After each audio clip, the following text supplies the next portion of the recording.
So what is Kotlin? Kotlin is a programming language created by JetBrains, and JetBrains is pretty much a IDE creator. What an IDE is, it's pretty much a fancy text editor, much like Microsoft Word or WordPress for programming languages. You need these editors because imagine trying to create a paper without WordPress or Microsoft Word.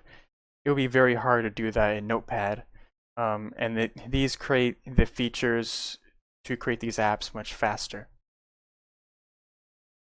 Kotlin runs on the JVM, which is the Java Virtual Machine. That pretty much means that Kotlin, in a very basic sense, Kotlin is Java. Now, Kotlin isn't exactly Java, it converts to Java, but we're trying to describe this in a very basic way. Let's just say Kotlin is Java. So why not learn Java instead? Kotlin was created for the features in mind and to make it very easy to use. With this, for creating Android apps, it's usually known to create them with Java, but now a lot of people are creating them with Kotlin instead, and actually companies are converting their Java apps to Kotlin, mainly because of the ease of use that Kotlin has. Very fun fact, Kotlin Island is what it's named after, Kotlin, and it's near St. Petersburg, Russia. Before we get to use Kotlin, we need to download a few tools. In the last video, I said that Kotlin is pretty much like Java, mainly because it uses Java and uses the Java Virtual Machine. So we need to download Java's development kit.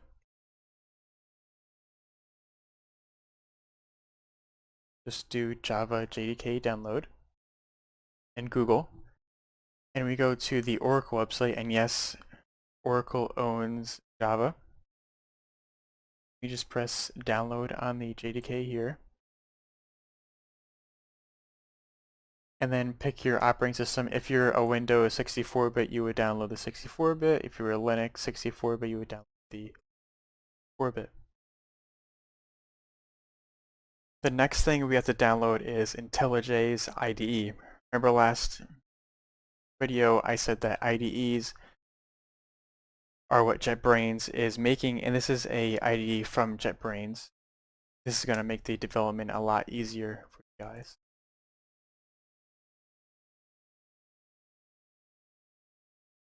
So just in Google, just put IntelliJ download, or Bing, whichever one.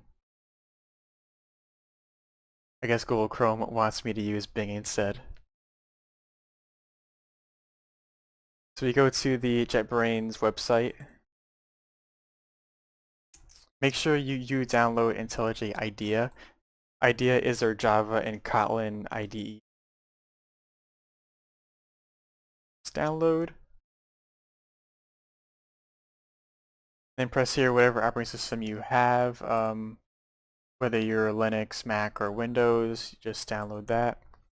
And go through the setup instructions, and you should have something very similar to me presented on the screen right now. This is what you should be seeing on the screen when you first start up IntelliJ. Now we're going to create our very first Kotlin project. The first thing you need to do is open up IntelliJ and then create a new project. Now don't go to Kotlin and then Kotlin JVM. You want to go to Gradle, because then if you go to just Kotlin, you won't have the certain features you need. Go to Gradle and then click on Kotlin Java. Your artifact ID is pretty much your project name. Let's do this tutorial 1. And I think we're fine here.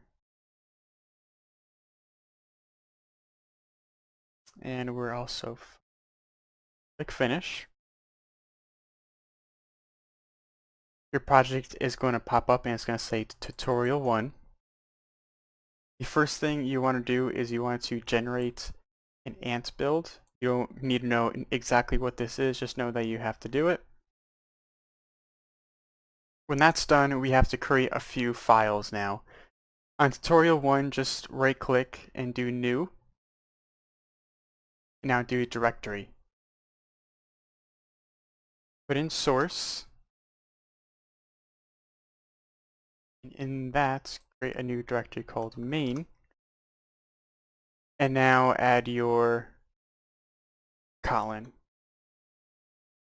All of our Kotlin files that have Kotlin code in them are going to be inside Kotlin. So if we go to new and then Kotlin file class, we are going to have our very first Kotlin class. And that's how you create your first project. We're now going to create our first Kotlin code. First thing, we need to create our first Kotlin file. We need to right click Kotlin, new, Kotlin file / class to create your Kotlin file. Now we're just going to put first tutorial. And now I'm going to create something, and you don't need to know exactly what it means yet, but just know that this is a block that will run our code.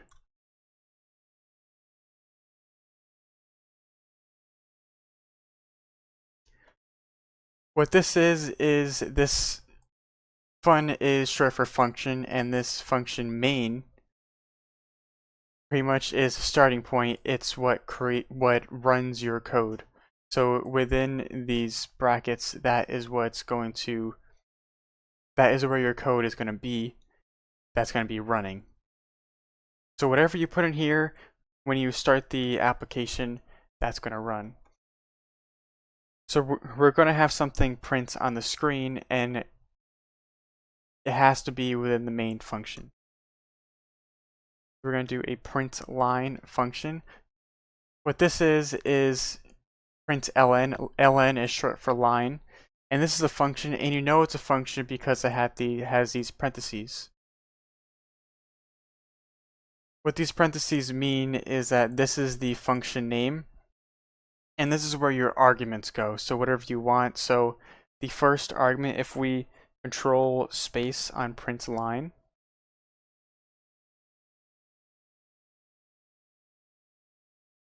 we can see that if we scroll down to print line, we have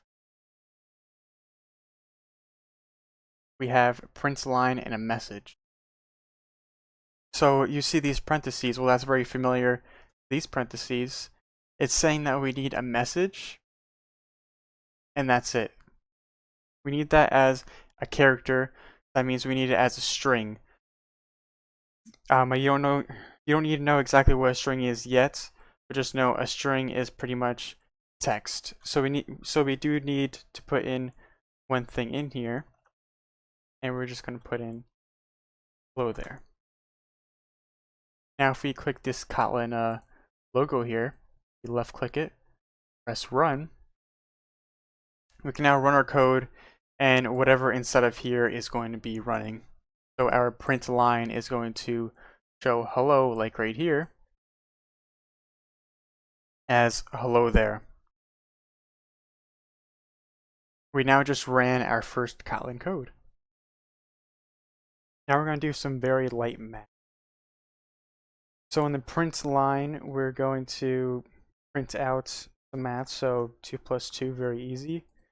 We're going to get 4.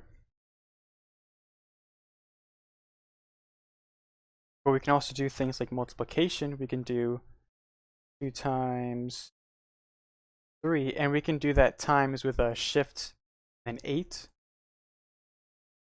Play that again, we should get 6.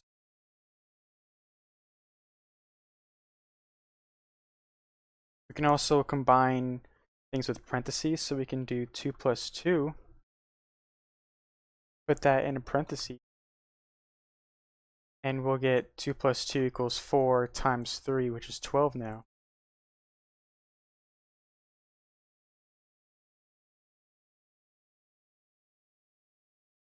Yep, we got 12. We can also do things like multiplication. We can do 12 divided by 6. we'll get 2.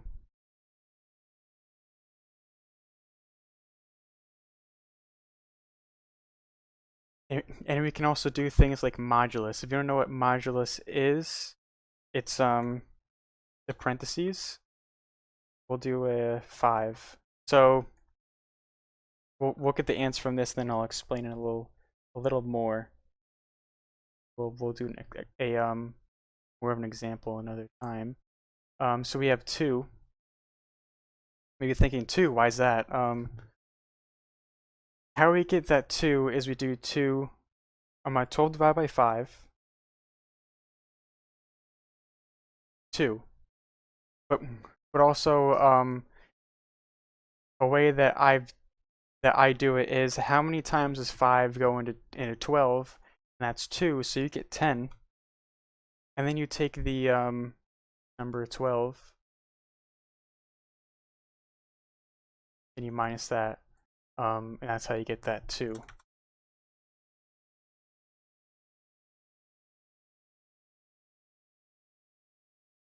But now, what if we wanted to combine things? What if we don't want to have this in our print line? What if we have things like times 2 plus 9 minus 12 times 42? It gets to a big giant lamb numbers, and it starts getting turned to a lot. So that's what variables come into play. Variables are very much like boxes. They hold things. And make a variable, we can have something like val. We can have question 1 equals 12 modulus 5, right? That's 2. I'm trying to this a little easy.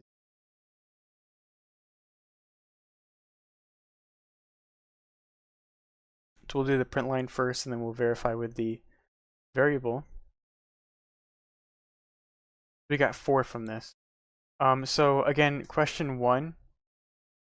This is a val, so this is a variable that's pretty much a box that contains this. So if I put question 1 here, in these parentheses, it's pretty much the same thing as 12 modulus 5. And we'll get the same results. We'll get 4. Run 4. And then we can have things like question 2 equals 10 times 5, for example. 50.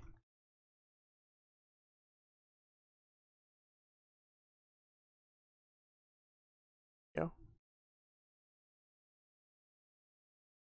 So you can see that these vals, which are variables, are boxes. They're pretty much boxes that contain a value.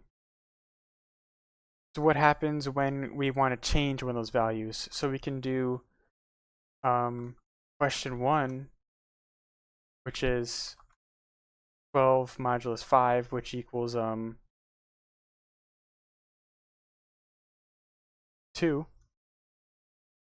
And we could do question 1 plus 2, right? That'll equal 4. So what this is doing is question 1 equals question 1 is our 12 modulus 5, which is 5, and then we're just putting 2 plus 2.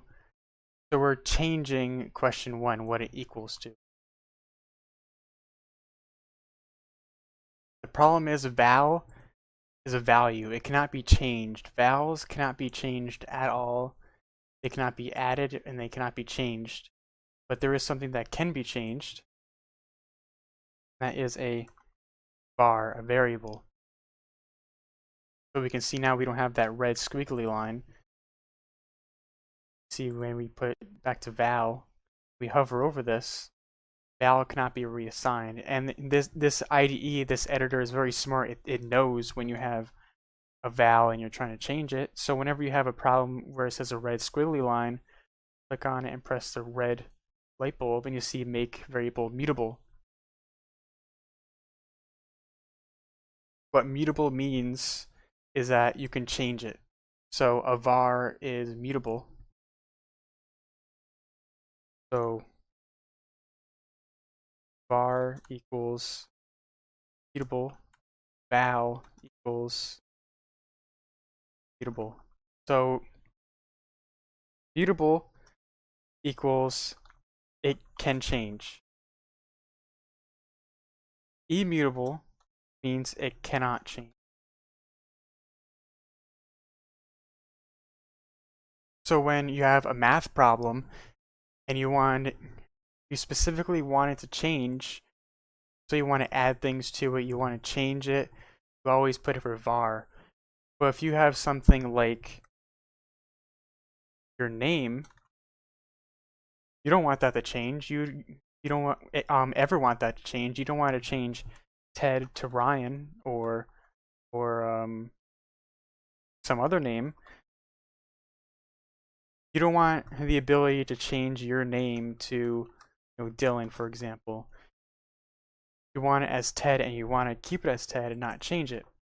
That's why we have the val.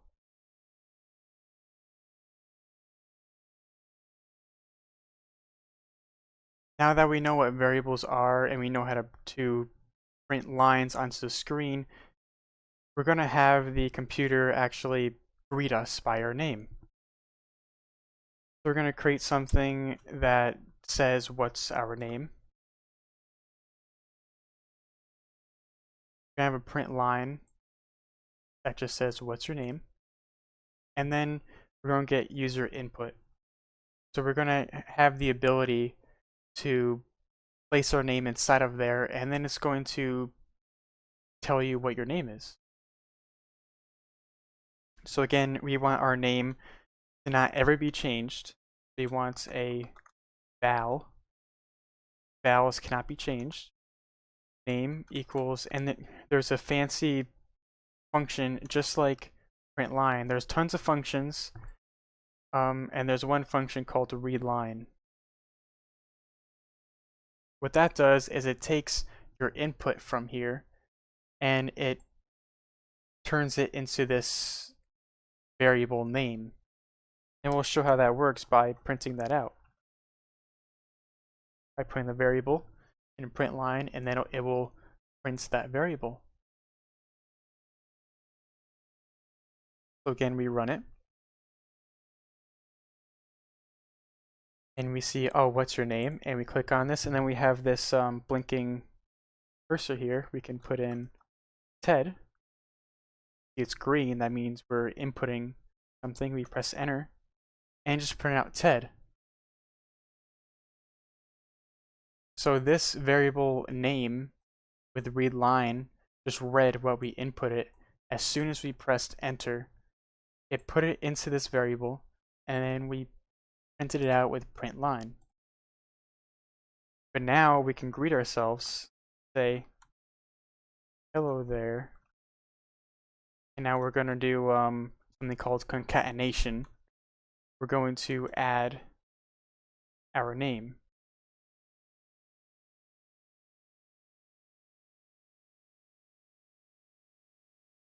So what concatenation is pretty much we're taking hello there, and then with that plus sign we're just adding the name, so it'll be hello there Ted.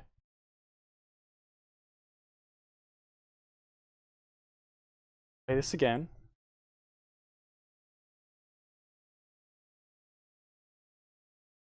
We see what's your name, but Ted says hello there Ted. Now we have a greeter, but we want to add more to this. We want where we input it to be at the end of this line. And how we do that is we can change this print line to a print instead. What that will do is instead of printing and then going to the next line, it will stick at the same line, and then it will append to that line, and I'll show you exactly what it is. See how Ted is right under it? What print line does is it says, what's your name? And then after it does that, the line part, the ln, just goes to the next line. We have what's your name. Now we're near the question mark. No matter where I click, over there, you put Ted. Hello there, Ted. And add more of this. We can put in there and a space to kind of tell that you need to add some input there. Ted. Hello there, Ted. Now we have a greeter. Now we're getting into types. So we have a value of number equals 2. And these quotation marks specify that it's a text, a string. And that's a problem because this is a number. It's not a string. It's not supposed to be a string, but this is making it a string. And the problem with that is if we have a variable of answer equals number times 5, get an error. We get this red, turns red, and we have an error. It doesn't tell us how to fix it exactly. It just tells us a whole bunch of things, but what we can't do is we can't multiply 5, which is a number, with string because they're totally different types. We need a number times a number. So to do that, we need to take off quotation marks, and we automatically changed the type. How do we know what type it is? Well, if I put quotation marks on string, and remember these args over here on the main. What this means is when you have this, it's pretty much means that you have a type array string. Now that's bad example. You won't know what an array is, but we can take this number and follow that. So we have a variable number of type string. So again, a string is a text. It's like a paragraph. It's like a document or a Microsoft Word. It's a string. It's text. Now we can change this. Now it's a number. But when in programming, it's called the integer. An integer is pretty much a number. So now it's complaining, saying the integer, blah blah. So it's saying that it's an integer. It's not a string. And we can go here and go to this light bulb here, change type of number. And we can see that we have an int now, so we have a variable number of type int. And we can see now that we have our two ints here. A 5 is an int, 2 is an int, a 10 is an int, a 2000 is an int, and string would be anything in these quotes. But what if you want to do things with decimals? Well, those are called doubles.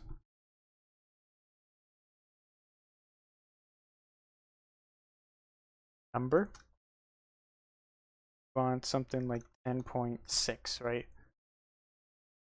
Now what does that equal? So we can go here, we can put in, but this isn't an int because an integer is just a regular number. It's just 2, 4, 6, 22, 42. It's not 2.2. this is, it's a double. So if we change this to a double, that what a double pretty much is we have numbers on the side and then numbers on the right of a decimal. So if we put this decimal over in here, say we change this to an int. Well, now this can't be an int anymore because what this equals to is like 30, 32, 33.4 or something like that. 32.4.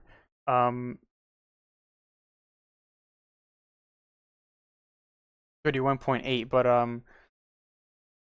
it's not an int anymore. It has a decimal in it. So we need to make it a double. And we can also print this out.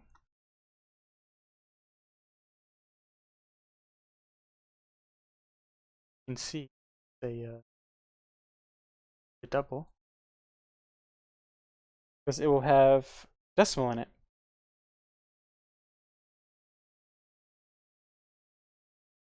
And we can see here we have 31.7997. Now, there is another thing that has a decimal in it, and that's called a floating point, float. For it. Change this to it's without telling you, I'll just show you what the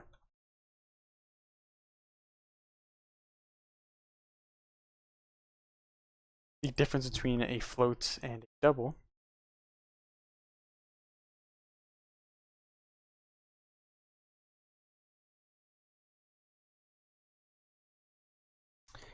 Now here we have a decimal number and it's a double. Now we want a float, so we need a float number. Problem with that is that it doesn't do the same standards of just putting a dot. We need 10.6. Let me just put an F afterwards. I'm not sure why you hit F, but you would often get confused between float and double. So the float you have to put an F after.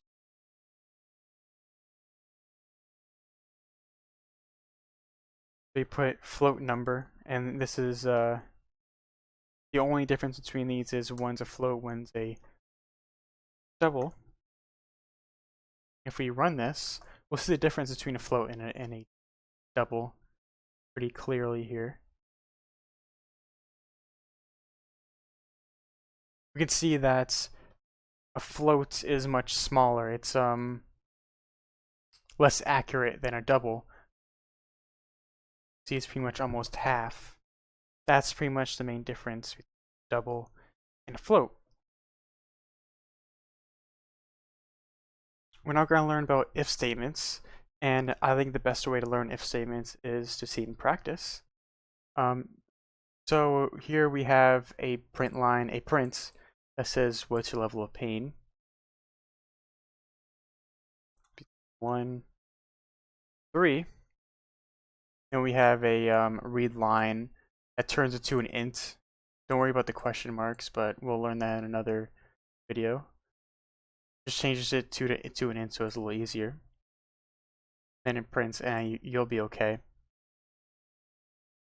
We want a different print line to show up on the screen for each different number. So 1, it'll be and you're okay, and 2, 2, you're a little hurt, and then 3, you better go to the hospital. And to do that, we need an if statement. So what an if statement does is we have if, and then we have the parentheses, very similar to our how we call a function like read line or print. in this parenthesis, you say something that equals true, and that will run. So, for example, we can have number equals 1. Now you may be thinking, what does this equal mean? These two equals mean. And when you have number equals 5, we're changing the value of number 5. Get that because we have a squiggly line under it that's saying we need a var that we're changing the variable. But here, on the double equal sign, we don't have a squiggly line because it's not changing the value of that variable. When we have double equals, it's saying if number equals 1. We're not assigning 1 to number, we're checking if number equals 1.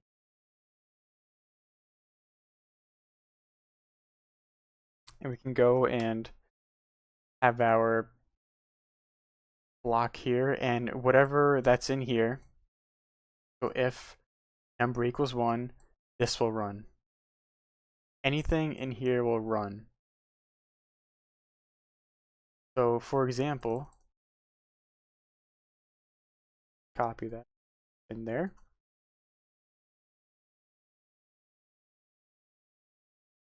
Run this.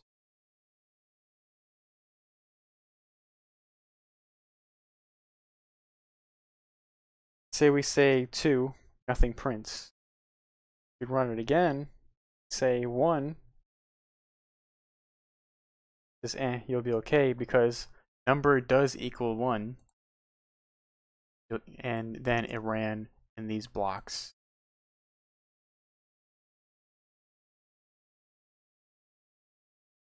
Alright, it's a little harder things. We can say, so you learned in a math class maybe a very long time ago that we have, greater than and less than. So 1 is greater than 0, for example.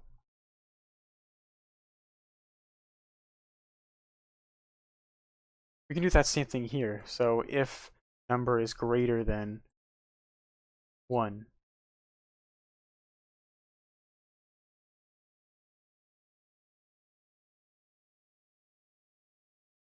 that and the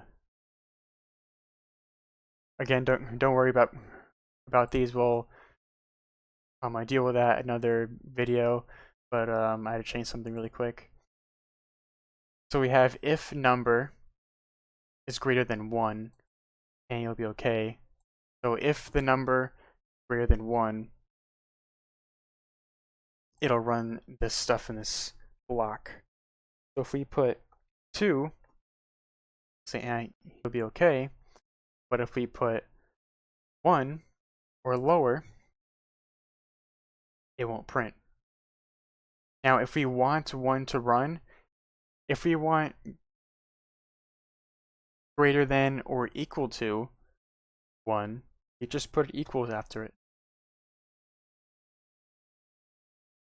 Looks like a frowny face. So if we put 1, say that. We put 2, it'll say that. It'll say 3, we'll say that. We want. Now another thing is that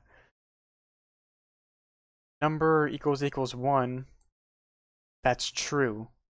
And if we have something like, we put 1 and we want, if we input 1, this equals 2, that'll be false.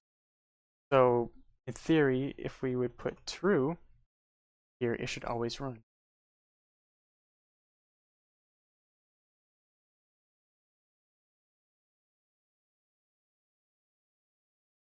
If we put 0, if we put any number, it should run because all this does is check if is true and print line. This is called a Boolean.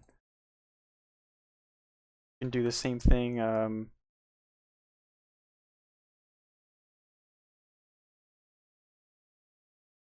We have a type of Boolean.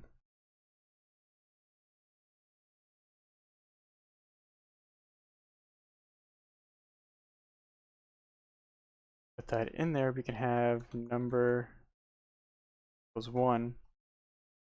And that is the same exact thing. A Boolean value, it can only be true or false. So this if statement is checking if this is true or false. So 1 1 equals 1 would equal true. 1 equals 2, and you put in 1 would equal false. Now we have more things. We put this back.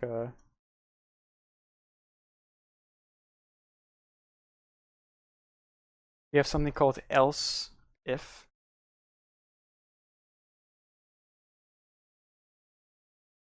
Which is pretty much another if statement.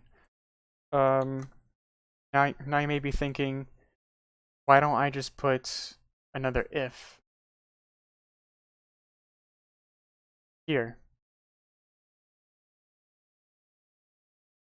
And what that is, I mean, if you put another if, they'll run twice.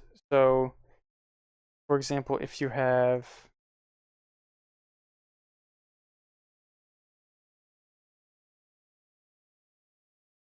this,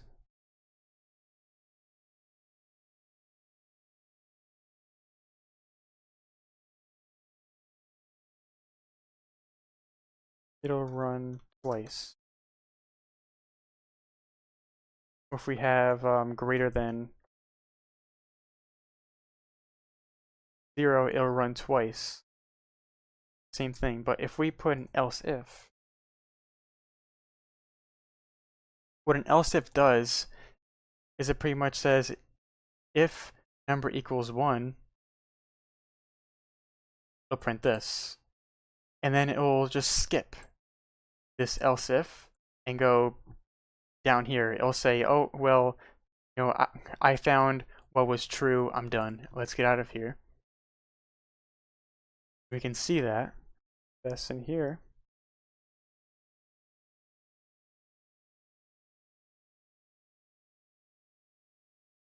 But 1 greater than 0, it'll say, it'll be okay. And it skipped this because it said, this is true. Do this, but just don't do this. And we have also something called else. This doesn't have a parentheses around it. It just says if number equals 1, it'll run this, but if it can't find anything that it equals to, we'll just run else.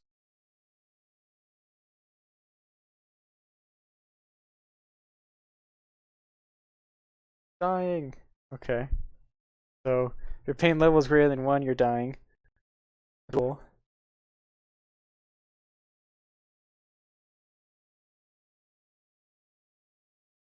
If we put 1, you know, you'll be okay. If you run it again,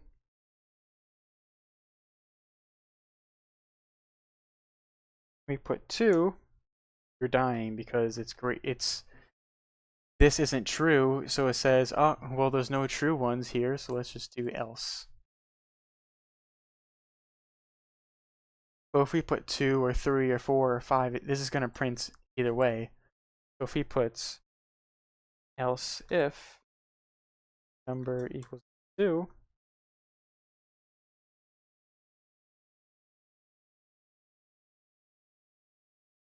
yeah, you can put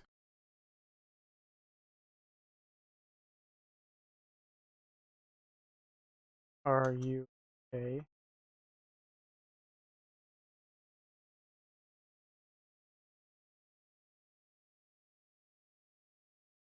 Now, if the number equals 1 or number equals 2, it'll say something. On number 1, it will say, and you'll be okay. Number 2 will say, are you okay?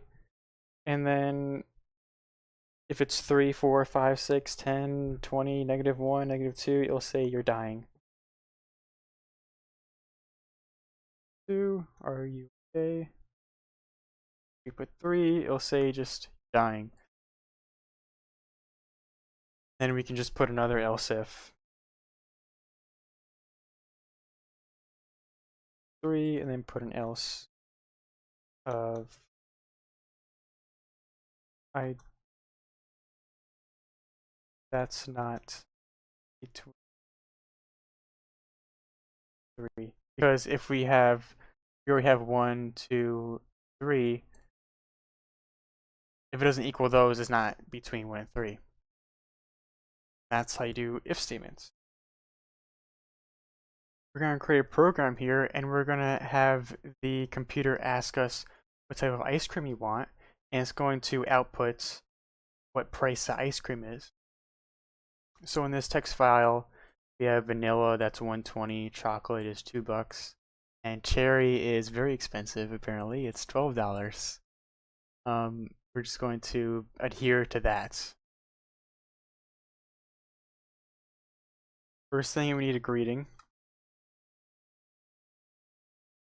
What ice cream would like? Put it at print. And that's a string. Now we have the ice cream that we picked out. Put it as line.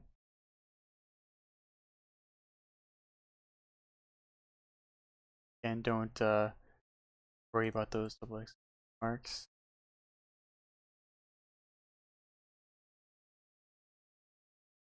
Now we're going to see if ice cream equals vanilla.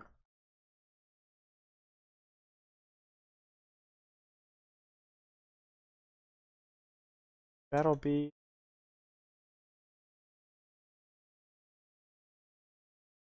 20. Let's see if that's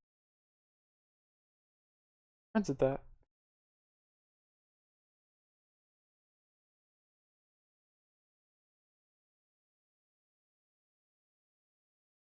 Yep, we have vanilla.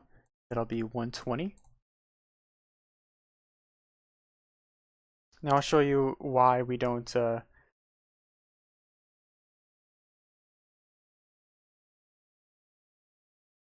do an else if cream equals chocolate bucks. That'll be $2. Want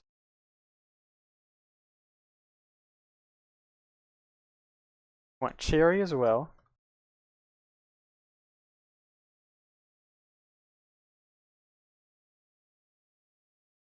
That'll be very expensive, price of $12.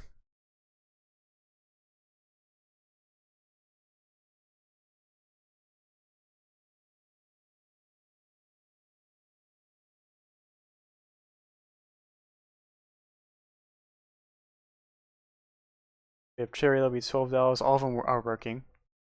So say we want also banana. It's also the same price as 120 as vanilla. So we could put another else if.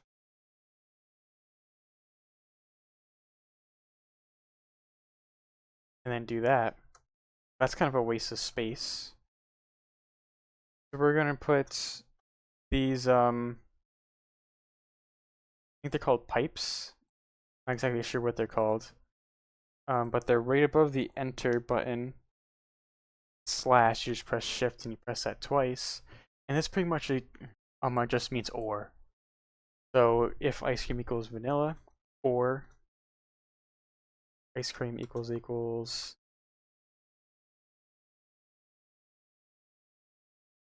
banana. That banana.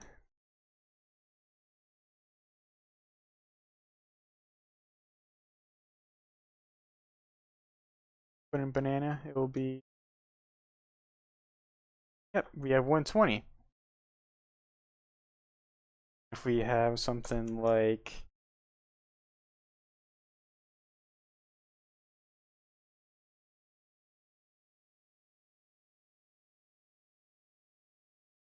$2, we can add that to the chocolate one.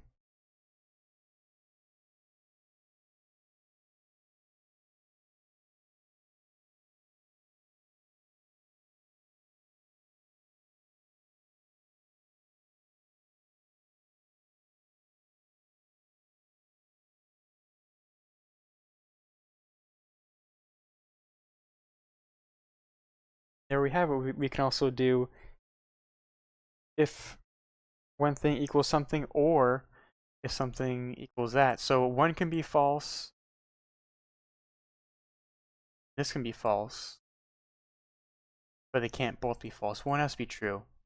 So if ice cream equals vanilla or ice cream equals banana, then we'll run this. We're going to prove that all of these ifs, these if statements with when. So with when, it's a little cleaner to create. We have when, and then we have our condition, which is ice cream. We don't say equals equals vanilla. We just put if when ice cream, and then we put our conditions. So when ice cream equals vanilla, do this. That'll be 120. Right, so what's going on here is that we have a when statement saying when, and we're putting in the condition of ice cream. So when ice cream, when ice cream equals to vanilla, and then the arrow just means do this. It just points to, when it equals vanilla, do this. What happens if you want more than one of them? Well, you would just do the same thing. We'd put chocolate, for example. Print line, and that'll be $2. Another one, cherry, which is the most expensive one.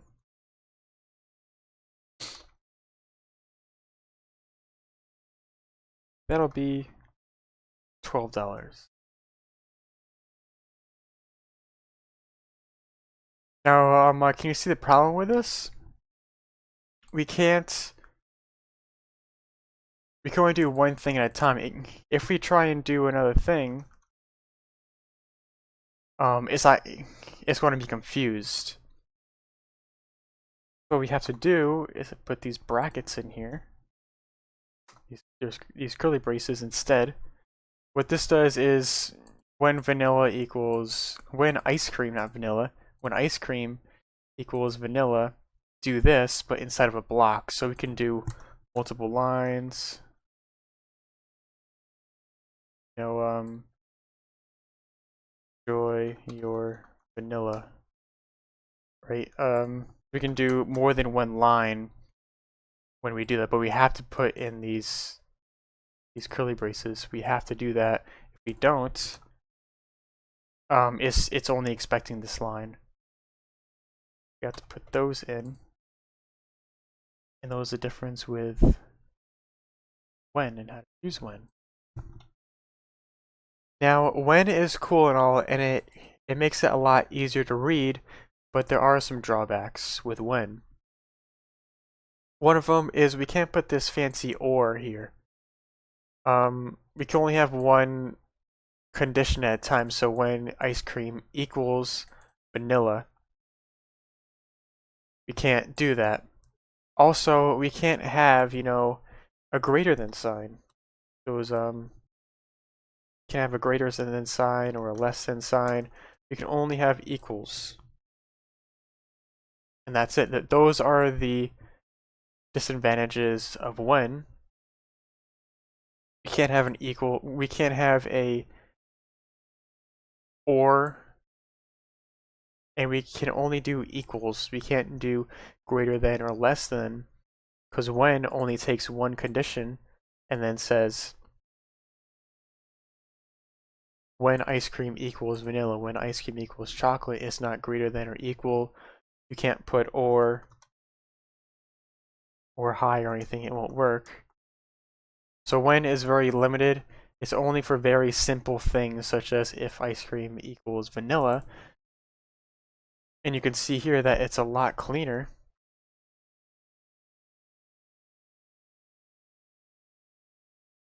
It's a lot cleaner, but we have to write all the other code for banana. So if we put, for example, banana, we have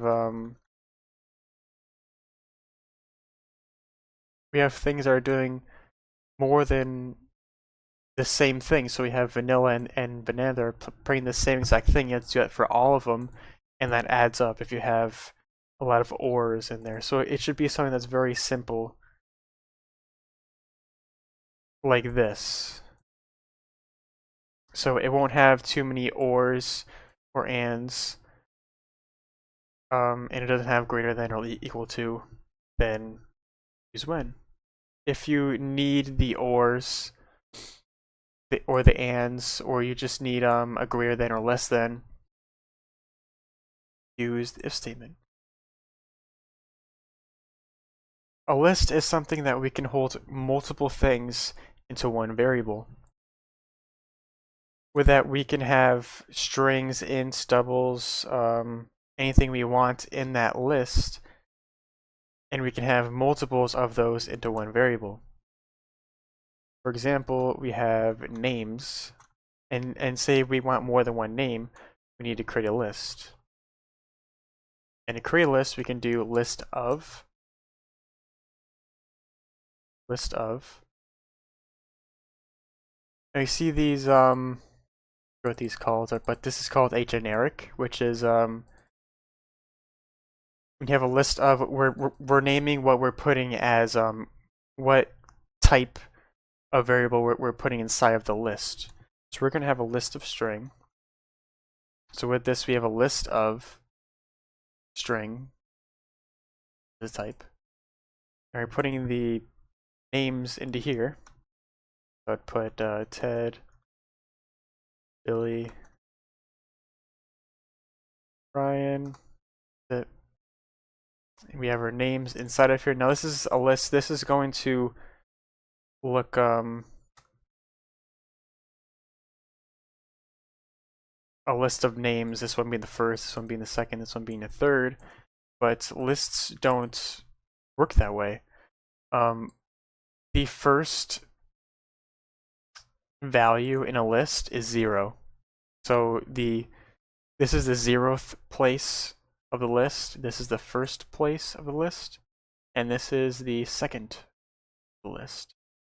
And I'll prove that to you by saying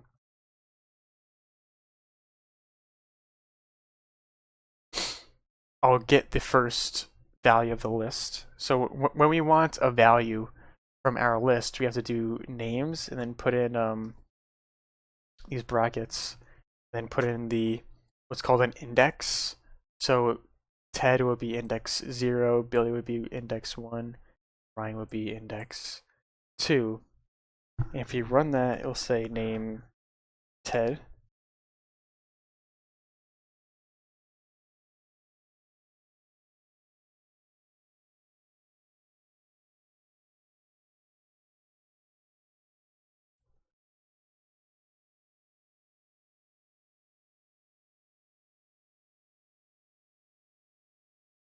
Okay, we now have name Ted. We can also get the variables a different way. We can get them through .get as well, and also get 1, and we'll get Billy instead because Billy is index 1. a list because it goes 0, 1, 2. We can also see if the list is empty.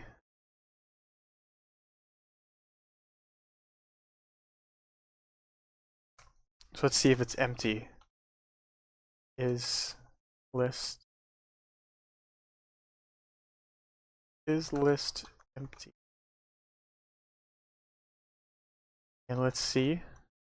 We just do names.isEmpty, and it will give us a true or false value if it has names in here.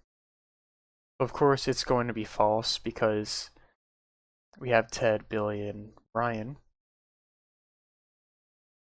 It's not empty, we have values inside of there. But if we delete all of these, as we can see, it's false here. If we delete all of these and run this again, it's going to be true.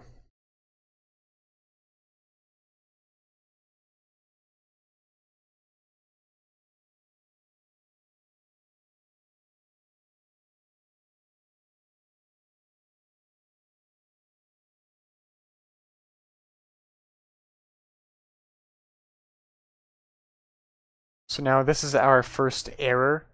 It's an index out of bounds error. You don't need to know exactly what this means here.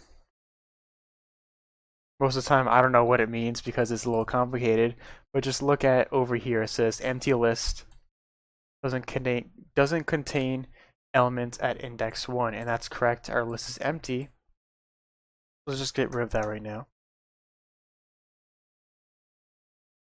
We had an error. We were trying to get index 1 and we got an error. And we can see that the list is empty. We did the is empty and it equals true.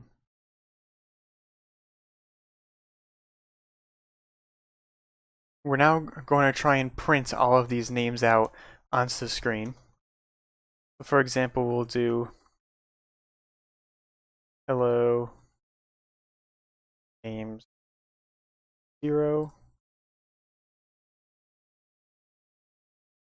Let's try and copy this 3 times.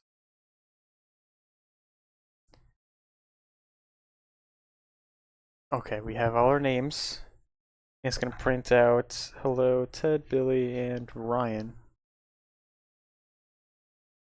Here, but what happens if Ryan wasn't there? We would get an error, of course, because Ryan isn't there. We can't get index 2 if it isn't there. We're going to get some type of error, and yeah, we have a array index out of bounds exception. What that pretty much means is that we were trying to access index 2 and index 2 doesn't exist. So how do we go against that? How do we do a loop of these list of this list?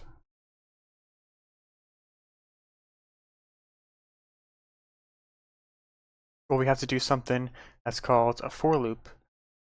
We can make this a lot easier than just print line 3 times, or if we have more values within our list, we don't want to print each one. We would have 20 lines of code. We can do that in a few lines of code with a for loop. What a for loop does is it pretty much just loops around all of the values within a list. We can do for. We can do name. Now you may think that I'm misspelled names, but we are going to get that into a second. What we're doing here is we're taking names and we're getting each individual value on them. So Ted, Billy, and Mandy. And we're naming it to name. I'll show you what I mean right here.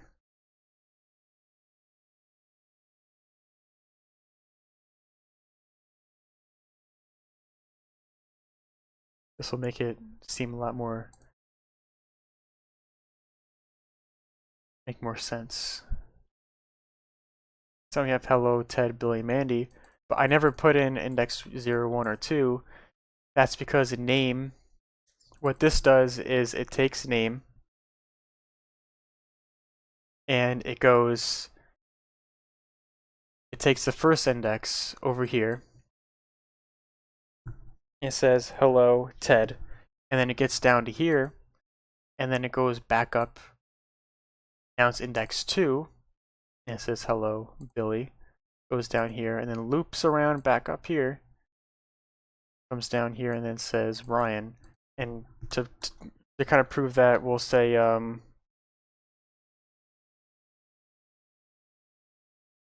looping times, we'll say sum of times looped equals 0.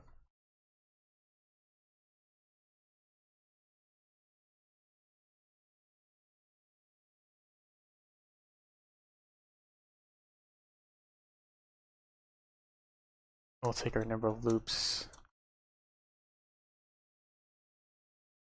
equals number of loops plus 1. And since you var instead. What this is doing is every single time this is run, it prints out the number of times it looped.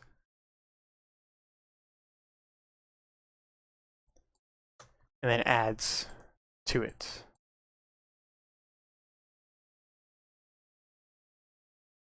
And prints it out.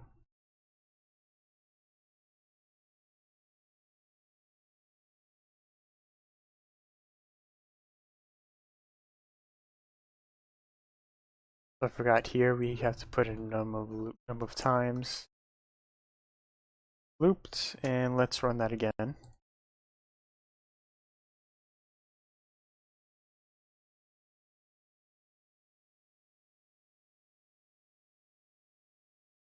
Yeah, we now have, we see that it says hello 0, hello 1, and then hello 2.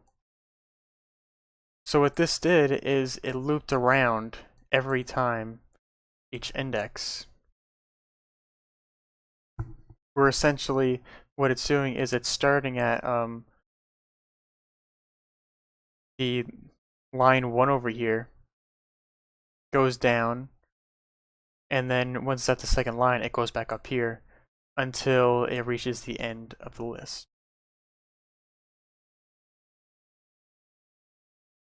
Now we're going to create a list of our best friends, and we're going to print that to the screen. The first thing, we're going to have our variable with our best friends, so we're going to create a val mainly because we're not creating an entirely new list. List of with type of string, example like Ryan, Ted,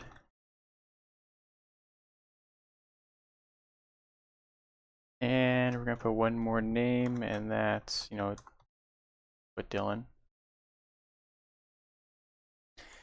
And now a for loop, we're going to put friend in as friends.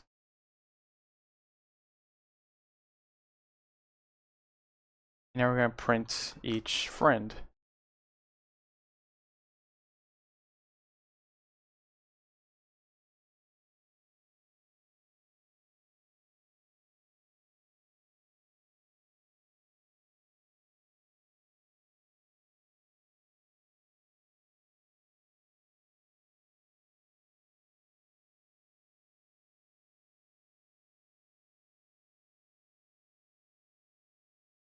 Now we have all our friends printed out. That's the downsides of lists are they're only readable. So you can't add things to this list, you can't delete. So if you would want to add a friend, you can't do that with a list. if you want to delete, you can't do that with lists either. They're really only read only. We can get around that with using array lists. So array lists, you can add, delete, you can get a value from an index. You can do everything with it that a list can't do. So we're going to change this code to an array, and we're going to add things to it. We're going to delete that, and we're going to create our best friends again. We're going to put string, put Ryan, Ed, John, and Dylan. And we'll see if we run this, we'll have the same results over here. But now we can do best friends, and we can add to it. So we can do best friends to add, and we can add something like we can put in Mike. Run that again, and then there'll be Mike at the bottom of the list.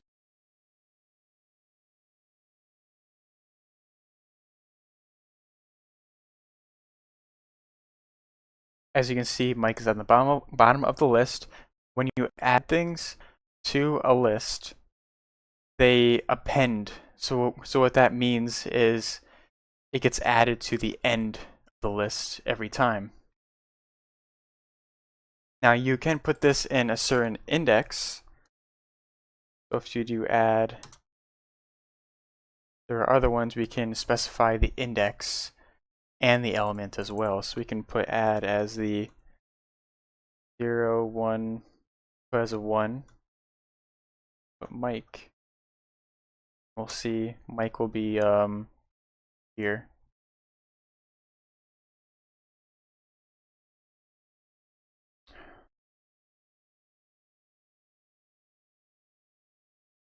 There we go, Mike is on the first index and actually pushed Ted forward because Ted was number 1, it just pushed it forward. It doesn't push it backwards.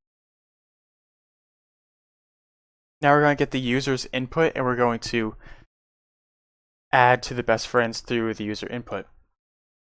We're going to say, what's your best friend? We're just going to have only 1 on here. Actually, we're going to have none on here. Actually, only 1. And we're going to put best friend input. Get our read line. We can get the user input. Then we're just going to best friends, add best friend input. Now what we're doing, let's space these out a little bit. What we're doing is we're creating a list with our best friends, which is only Ryan. A print line says, what's your best friend?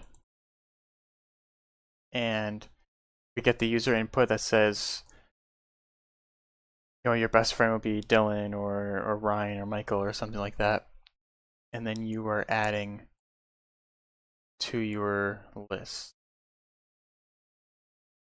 And don't worry about the exclamation marks. I will discuss those in a later video. Let's put those in there. And don't worry what it actually means just yet. And then we're iterating. We're displaying all of our friends within the list.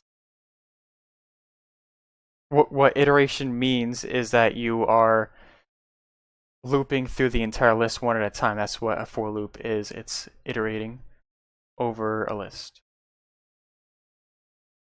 Put best friend and put Mike. And now it spits out Ryan and Mike.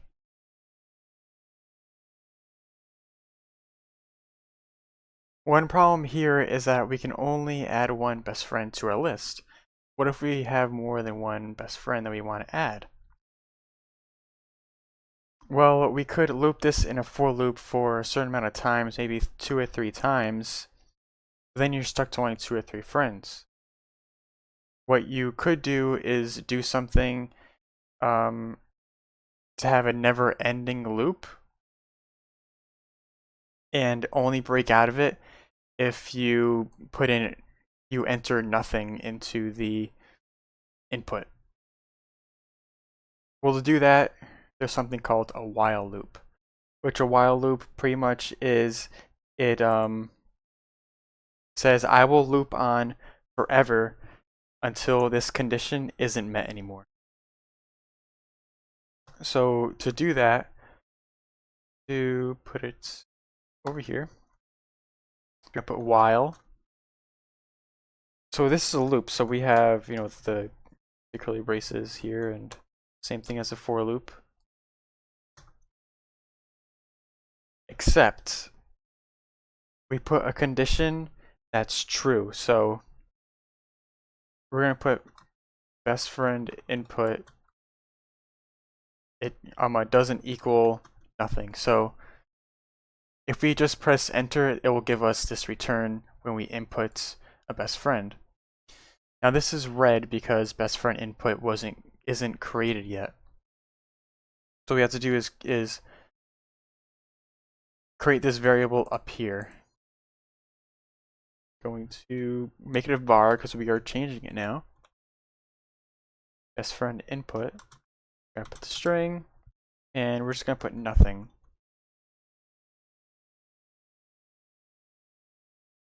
Change this. Changing it now instead of creating an entire new variable. Right, there we go. And now we can see it in action.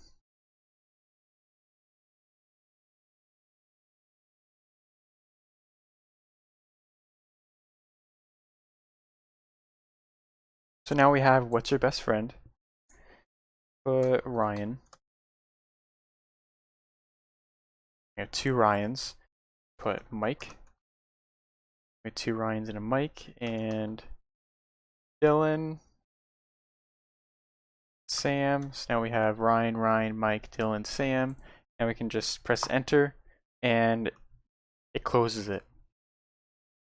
What it's doing is let's play it again, and I'll show you what exactly it's doing. So now we're here, we're at what's your best friend, we're right here in the program, what's your best friend, I'll put Mike. When I press enter on Mike, I get the input, I add it to the list, I iterate, remember that fancy word iterate, we're iterating over the list and displaying all the names. And then what it does is, same thing as a for loop, it goes up here and checks this, but it checks it in a different way. Instead of just looping until a number is met, this has to be true in order for it to run this. So when it goes over here, it says is best friend input, while this variable does not equal just no characters, no text in there, then run this. But if it is nothing, so just nothing, just say enter, then skip it and go down here. We put Mike and it runs it again. We put Dylan and it runs it again. Because it's not nothing. I put something in there. This variable has something in there now. Now if we put just an enter, what happened now? It went to the while loop after this line, went over here, and said, well, best friend input does equal nothing. this is false. And it goes down here and says, I'm not going to loop this anymore. This is false, it's not true. I can't loop something if it's not true. And it goes on. And that's the while loop. We're now going to give the option to delete a friend in our list. So this, we're going to have to create another option within here because we're only creating more best friends in here. So we need to create another while loop.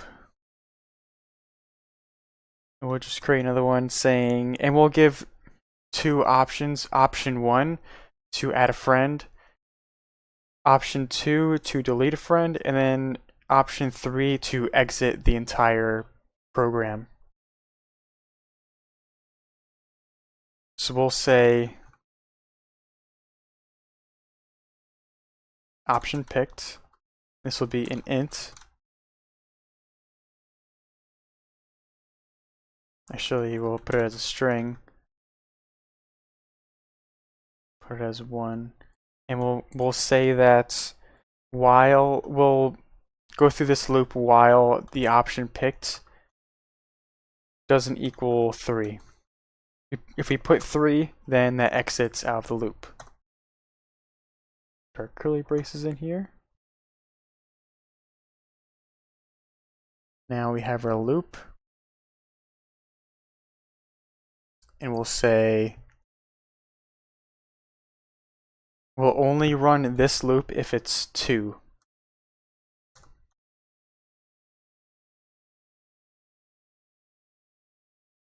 Equals 2.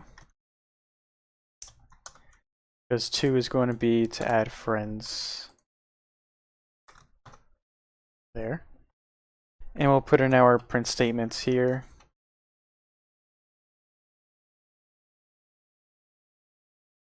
Option number 1 is to delete. Actually, option 1 was to add friends. We'll put this as option 1 instead.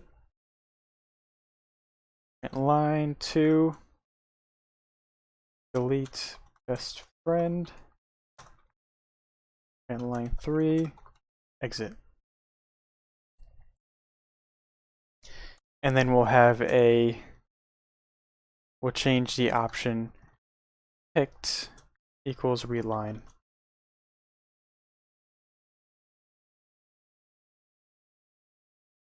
And we'll hover over this because there's a squiggly line under it. We'll label and say no, asserted. We'll learn more about nulls and what this means in a later video. We're just going through more basics. This is more advanced. So now we need to play this and see if it worked. See how we can build upon this and make it better actually. So now it's saying, should we add a best friend, delete a best friend, or exit? I want to add a best friend. We only have Ryan. We'll put Dylan. And we have Ryan, Dylan, what's your best friend? We'll press enter and we'll go back. So what happened there is what we did. We pressed 1, went to add a best friend, so it did this loop. We exited here, and we're still going through this loop because we didn't exit out that one yet. We have to press 3 to exit out because the option picked needs to be 3 to exit.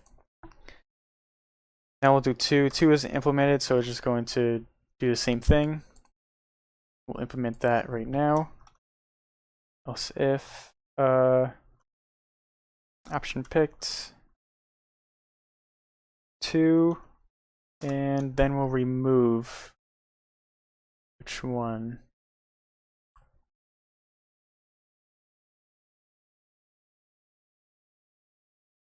We'll put in name of best friend. We'll put this as a print so it's on the same line as what you're your typing.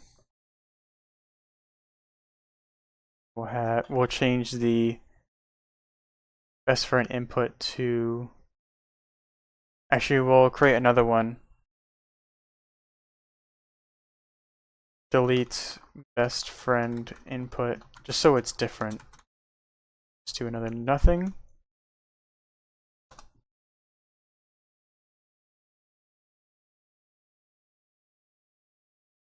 Then we'll have this delete best friend input equals read line.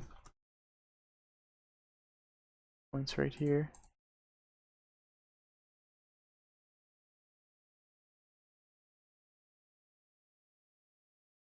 And now we'll delete our friend after that, so our best friends.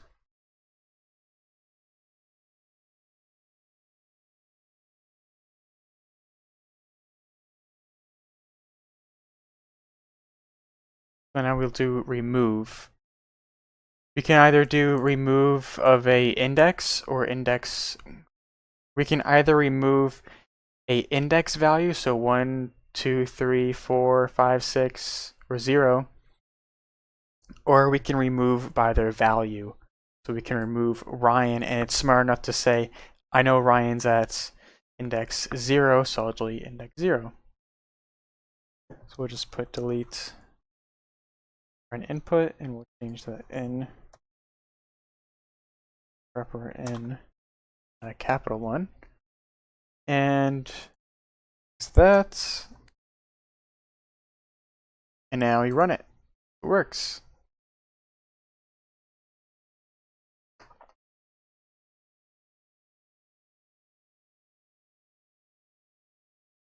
Now add best friend, which is 1. We put in Dylan. We have Dylan. Press 2. Name of best friend. Put Ryan.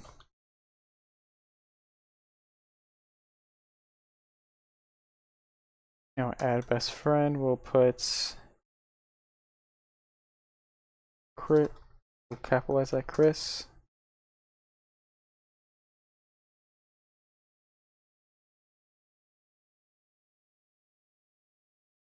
Okay, now we see an error here.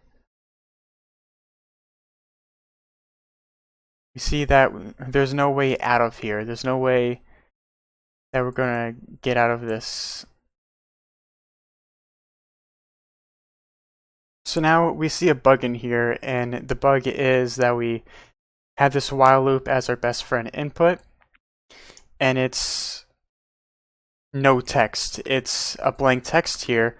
So whenever we are coming out of this loop, out of not adding a best friend, we're pressing enter, putting in nothing, and then next time it comes through, it's still nothing.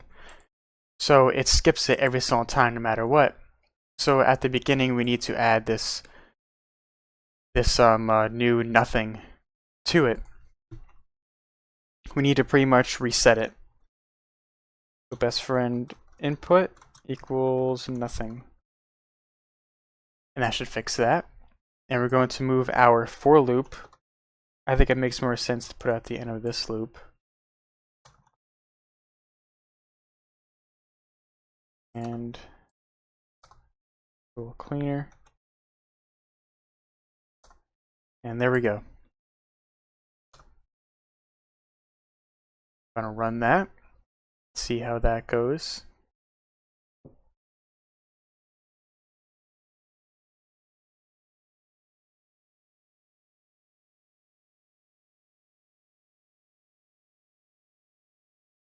All right, now we're going to add a best friend. Remember, we already have Ryan in there. We're going to add Chris. Press enter, we have Ryan and Chris. We're going to delete a best friend now, and we're going to delete Ryan. Woo! We only have Chris, and that actually worked, and we now only have Chris. So we successfully deleted one from the first index by only putting in the name of them. Now let's try and do it by the index. So when you have to do it by the index, we have to do remove at to do the index.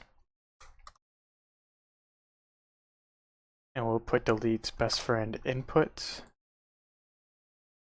Remember, we have to do it .toInt, and we'll change this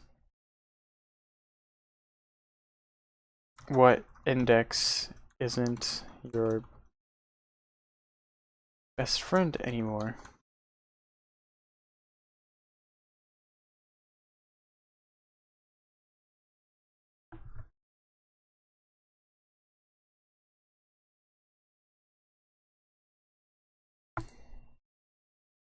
So now we're going to add another best friend. Remember, we still have only Ryan in there. We'll add Chris again.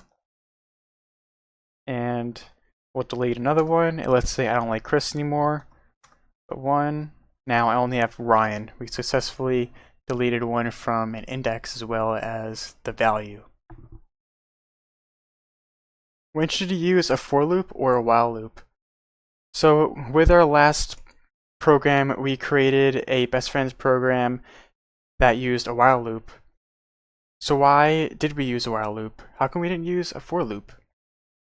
We used a while loop because we didn't have a predetermined amount of times we wanted to loop over. You should always use a while loop when you're not sure how many times you want to loop over. That might be because you need user input to stop it, or some other way, maybe some other task that closes it. But for our instance, a while loop, you should always use a while loop when you're not exactly sure how many times you want to loop over, whether that's 10, 20, 40, 50, you're not exactly sure. With a for loop, for example here, we have a predetermined amount of times we want to loop. We want to loop twice because the array is only 2 indexes, 0 and 1. We know we have only 2 elements, so we know we're only going to loop twice. It wouldn't make sure to do a while loop because a while loop is only for when we don't know how many times we want to loop over. With that said, use a while loop. You're not exactly sure how many times you want to loop over, whether that's from user input you want to stop the looping or something else. And a for loop is when you know how many times you want to loop over, whether that's 2, 4, 6, or 8, 20. We're now learning about functions. A function is very similar to that of a variable in that it holds something. So a variable holds a value. A value can be a string, an integer, or a boolean, or a lot more than that. A function doesn't hold a variable or a value. It specifically holds lines of code. With that, it holds lines of code. For example, we can put this into a function and it will run that. It's kind of like a box similar to a variable, but it holds lines of code instead of a value. Let's get started and see what I mean by that. First thing, we're going to create a function that will print out to the screen these 3 lines. But why would we create a function for that? We would create a function for that so we can only do it in one line. For example, this read line is a function, and if we do a control click on that, we go to that function, and we can see that this read line does something with read line. So this read line function is running this piece of code. With a function, we can have either a question mark or we can have the curly braces here, much like our function here. Our function main has curly braces. We can only have question marks if it's one line, but we also have print line, which we can see it's a function with the fun word. because functions are fun. We have the curly braces, and we have the system.out, that print line. That's the code that's being run inside of the function. Instead of me having to put system.out in a print line, I just put print line here, and it does that for me. Now let's create our own function. So we start with the word fun, short for function. They're also fun. We have to create our greeting. Display greeting. I have a really long name for that. That shows what it's doing. Copy that. And then we're going to do exactly what we do with reline, for example. We're going to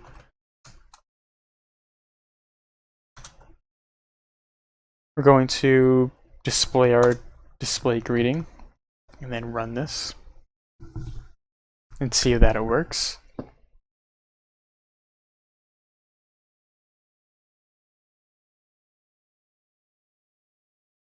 We have, hi, my name is Kotlin, I'm the computer.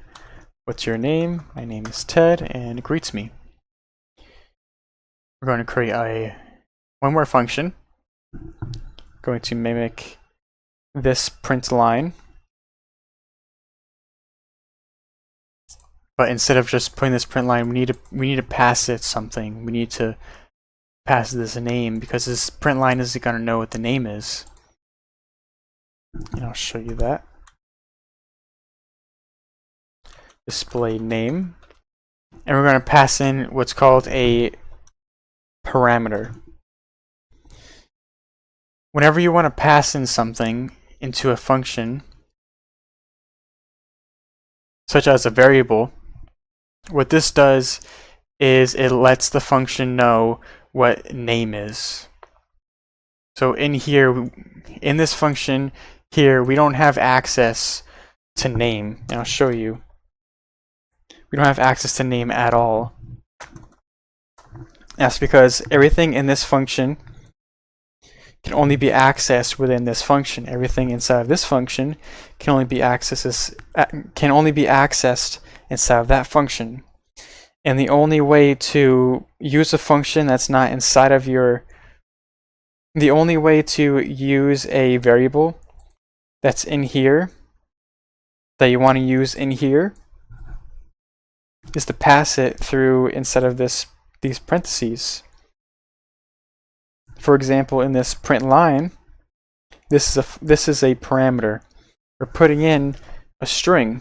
We're allowing print line to use that string. For example, if we control and click on it, we can see that we have a function of print line and a parameter of message, the type of any, meaning that it could be int or double or string, anything like that.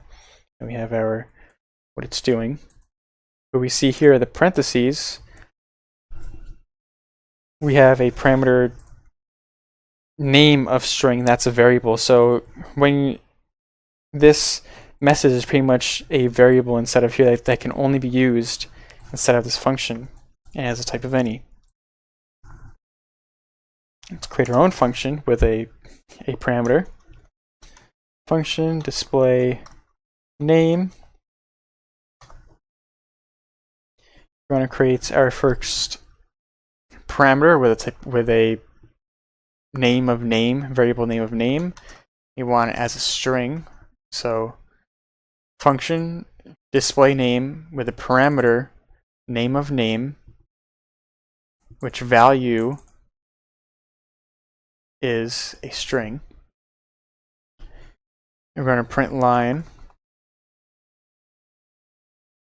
Your name is name. And great. And this, we see this squiggly line here, and it says type mismatch required string, and it found a string with a question mark. Put that question mark there. You don't need to know what a question mark is yet. We will get to that in a later video. And now just play this. Let's see if it works.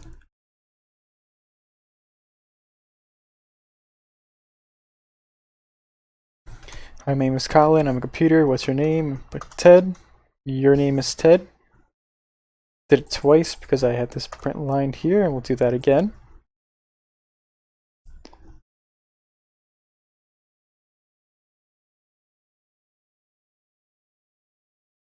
Here we go, we have our greeting here.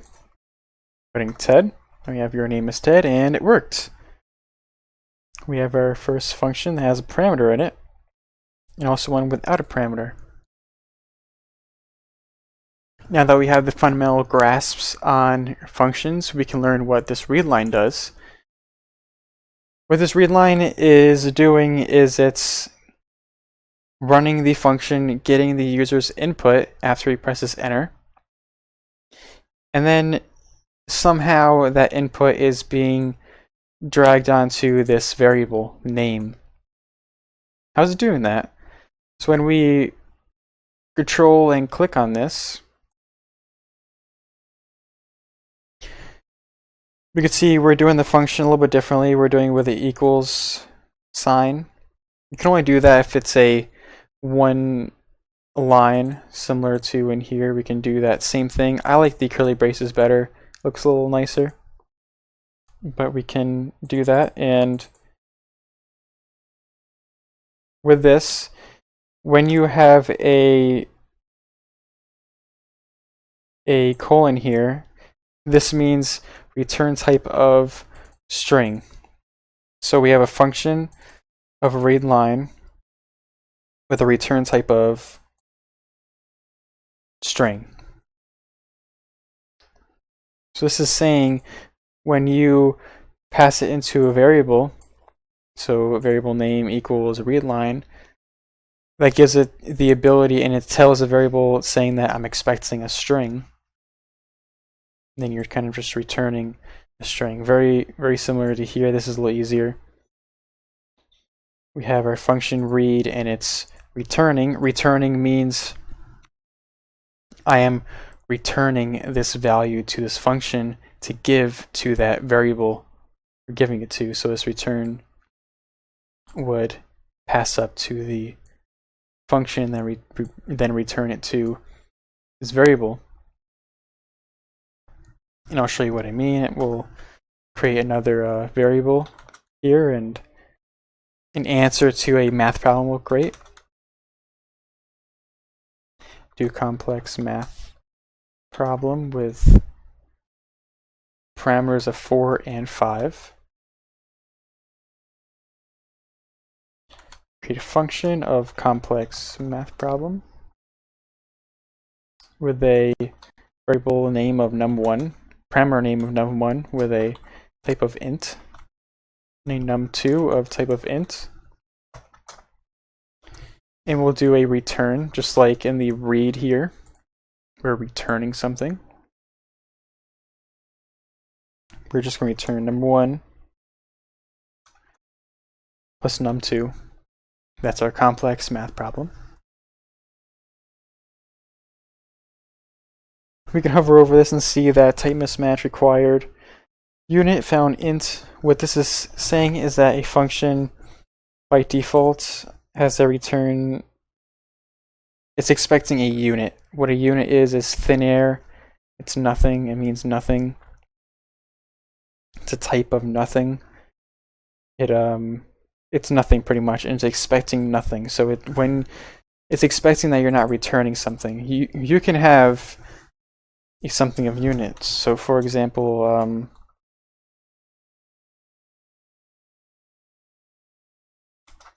it's a type. So we can have a type of unit, and unit is pretty much nothing. It's thin air. It's nothing. So it's expecting nothing as a return statement. We have to change that with the return of the colon here and then int. Or we can click on here, hover over a little bit, and go to the light bulb and change return type of enclosed function. Change return type of function to int. I would recommend to type that out, at least at the beginning, just so you remember how to do that, because you will be doing that a lot. Now we're going to take that variable and print that out.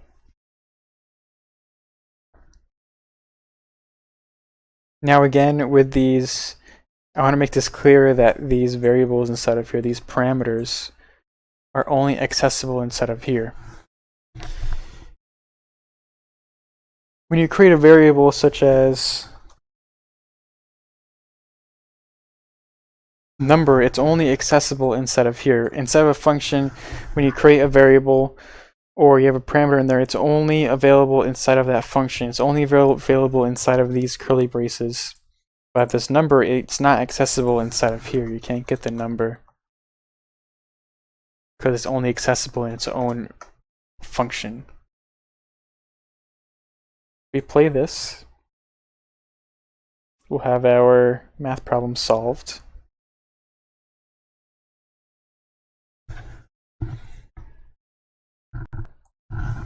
Put in Ted. We see your name is Ted, and the answer is 9. Have that correct, so our function worked. We're going to do another one. Instead of display name and have it do the problem for us, we're going to return user greeting, and then we're going to take that user greeting and print that instead here. So we're just going to return a string. It's going to be a type of string. And by the way, these parameters are these return types for these parameters are mandatory. They're not like the variables. It's mandatory to specify the type for a parameter. For the display name, we're just going to take out the print line over here and do a return.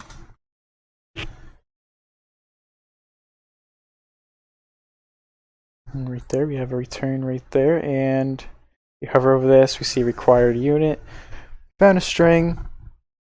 So what this is saying again is the function is expecting a unit. A unit again is nothing, it's thin air, it's nothing, and we found a string, we're returning a string.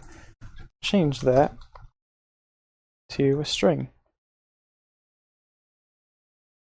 Run this and see if it works.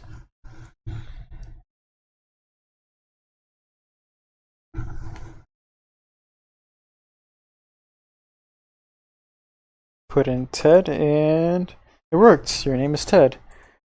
There we go. We have everything completed. We now know how to do functions and we know how to return them and put parameters in them. Now that we're aware of functions, we can now get started in object-oriented programming. What object-oriented programming is it allows you to create objects. So an object would be very similar to that of a variable, but it's much bigger than that. A object holds variables, it holds functions as well, it holds data, so it holds variables and functions. And a class can be custom, so with object-oriented programming, you can create classes. These classes are objects, so an object or class can be a car, or it can be a TV, it can be a phone, it can be a house. An object is an item. If we right-click on Kotlin and go to New, Kotlin /class, we're going to create a class, and we're going to name it car. At the tippy top of this, we're going to put class car just to indicate that it's a class, and we're going to put it in these curly braces just to say that in this code in here, this is where our class object car is. This is where all the code is. Now if we put var car name, or let's put car name, so you put Toyota, you can actually manipulate that inside of our main here. So This is where object comes into play. We can create our car. Now this is a object. We're calling the class car, and we're getting the object of that car. So we're getting a pointer to that car, very similar to a variable in which we are getting the value of that. We're getting the value of car, which is the object of car. So we have a car here. And since we have a global variable, this is a global variable, and a global variable meaning that it belongs in the class level, so it's not a part of a function. So if we have a car function, it's not inside of this function.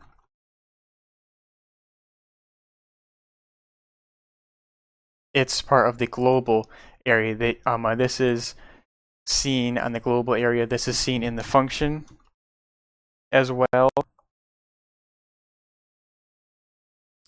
So functions can see this inside of these curly braces.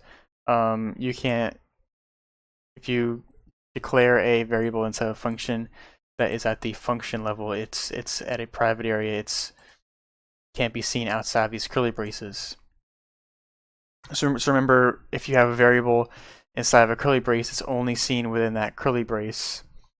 But if it's in a class in that curly brace and not inside of the function curly brace, it will be seen outside of that class. So when we call car dot name, or I think it was car name, we're able to get that car name, and we can do a print line, for example.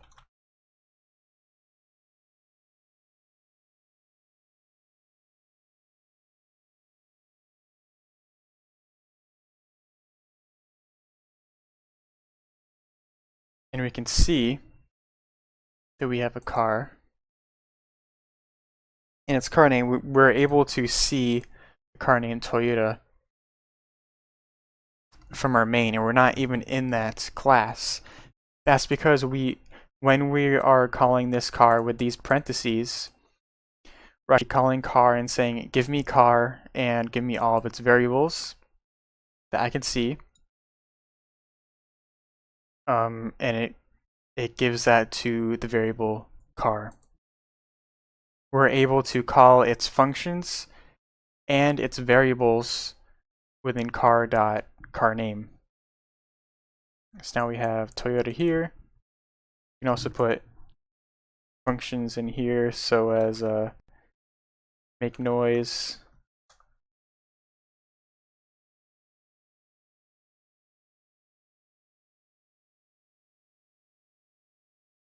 So we can have vroom. We have to put our string there. So if we do car noise,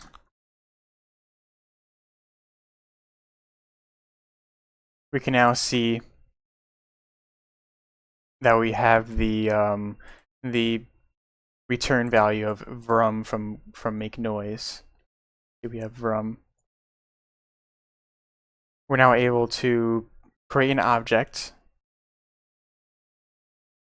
from car, our class car, send it to a variable called car, and we're able to call variables within that, and also call functions within that car. Not all variables within an object or class can be seen outside of its class, and we do this for a specific reason. We have certain variables that can't be seen outside the class because sometimes you want them to only be seen within the class. For example, we have a VIN number equals, I don't know, that might be a VIN number, or we'll make it a little shorter. We have a VIN number called var VIN number. Let's say that's public right now. We don't want anyone to see the VIN number of the car. Right now we can see it. That's very bad because we don't want to allow other people to see it. We don't want other people to manipulate it. Well, we can always change that by putting in val. They can't manipulate it, but they can still see it. How we can change that is we have to put private behind val, the variable. What that does is it makes it visible only within here, within these curly braces. So if we do here VIN number, we're able to see VIN number and use VIN number within our function here because it's within these curly braces. But if we look in our in here, this isn't part of the class.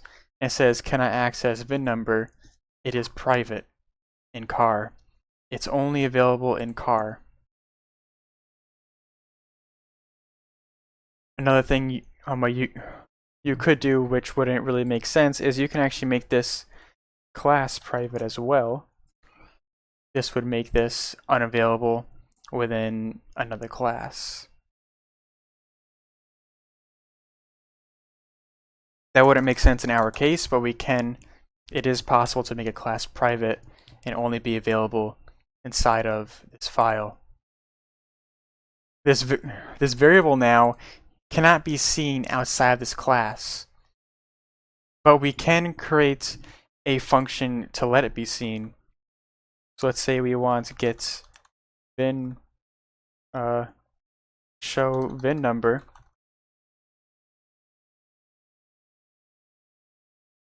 Let's do that and turn VIN number. We could see it this way. We can do car dot show VIN number, and we'll get that VIN number because what this is doing is we are allowed to see a VIN number in this function,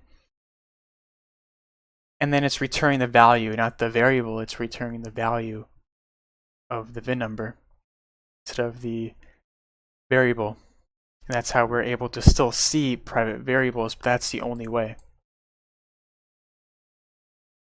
Now you know about private variables. We can do more with classes, so we can add things like relationships to classes, and not in that way. We can actually make it very simple to where every car makes a noise, such as vroom. Not just cars do that. So if we have a class called tractor or a class called truck, all of them make a vroom sound pretty much. Why would we make noise to every single one if all of them make the same noise? And we're going to pretty much do that. We create a Kotlin class and we do a vehicle. Class vehicle, and we have a function called make noise, and that's from, and we make sure that's a string. And now we delete this. We go back and we go to car and make noise. We're not able to do a make noise yet anymore because we just deleted from the car. How do we have a relationship with this vehicle where car is a child of vehicle? Essentially, we can call that make noise because car is a vehicle. How do we do that? So same thing with a function where we have a return type. We would do the colon and then vehicle. What this does is it allows us to use all the vehicle functions within that.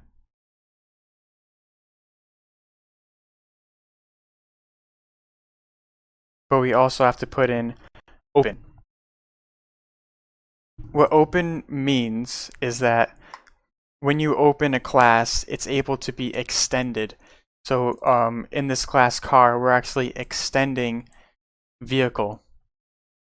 We're extending the car's features and functionality so that our car only has a car name, which is Toyota, and then it has a VIN number, is that we're extending the functionality by adding in the vehicle's make noise, which is from. And you can see now we can call make noise, and I'll show you exactly what that's doing. It's saying car.make noise, and car is like, I don't have a make noise, but vehicle does. I'm a child of vehicle. I'm extending vehicle, so why not use that one? Goes to vehicle and calls make noise. We can also put in other things. So we can put in a tractor, for example. Tractor. We can extend vehicle because again, extending, we're extending the functionality. We have to put those parentheses in there for an object. Let's say we have, no, we don't have a name. Let's say every tractor is a generic name, like a John Deere or something. And say we have a function that's only specific for tractors, right? And I don't know much about tractors, but let's say a roam around crops, right? And then it just roams around crops. It just does some type of action to roam around a crop. Now we have this tractor. Valid tractor. Equals tractor. Now we have this tractor and we're able to make a noise. And we're also allowed to do that roam around crops function as well. So this tractor is a child of vehicle. This tractor can only roam around crops, but since we're extending vehicle, think of this as class tractor extending vehicle. We're extending the functionality, and we're able to call these methods, these functions, I mean, from this class. We're also able to use these functionalities within these cars. We're able to also extend this and then make it further. So we can put in, say we want a machine. We want a machine.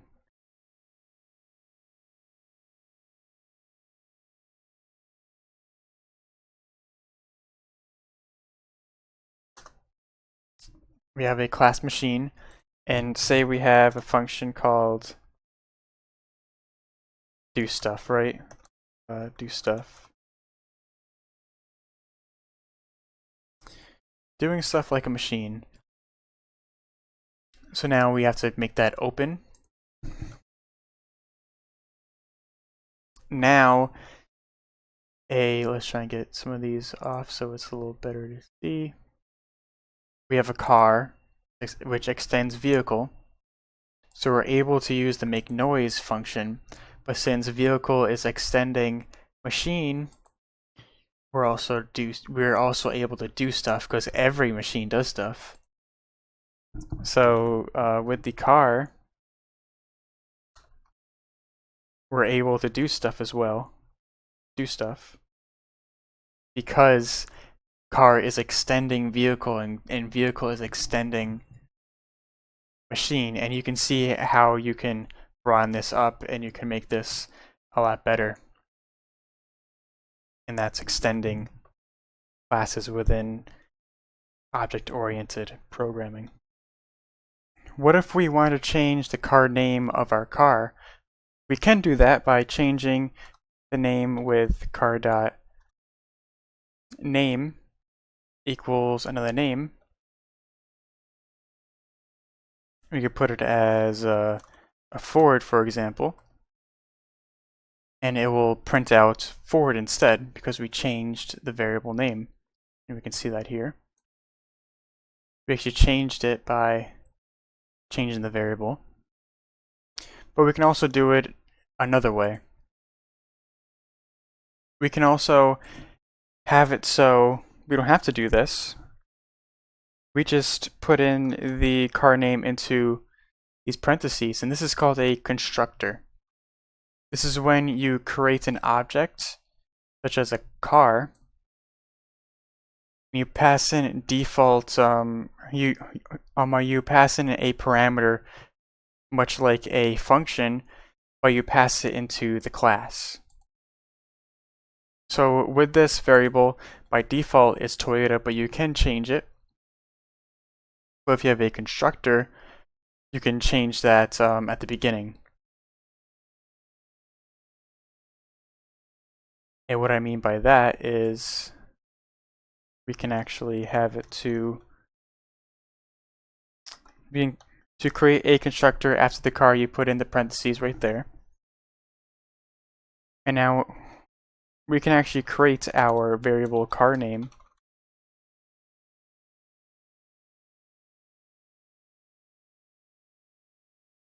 And we can point this to car name this.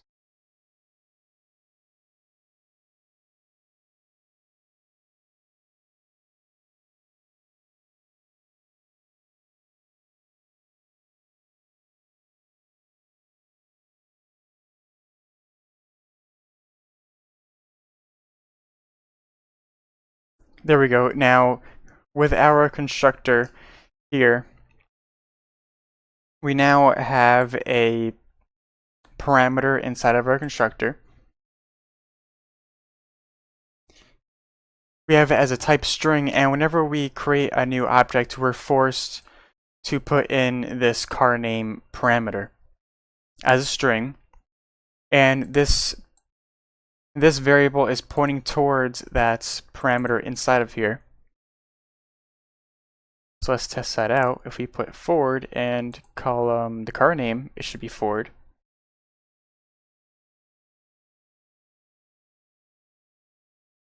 And it's forwarded, we change it to Nissan. It should be Nissan now.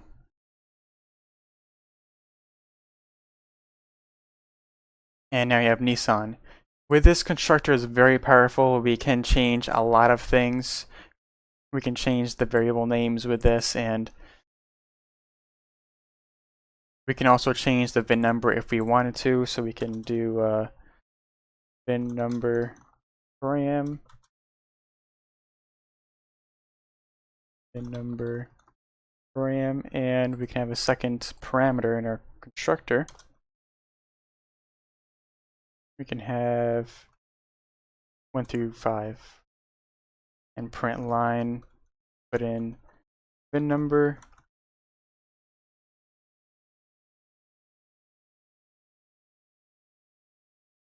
car.vin,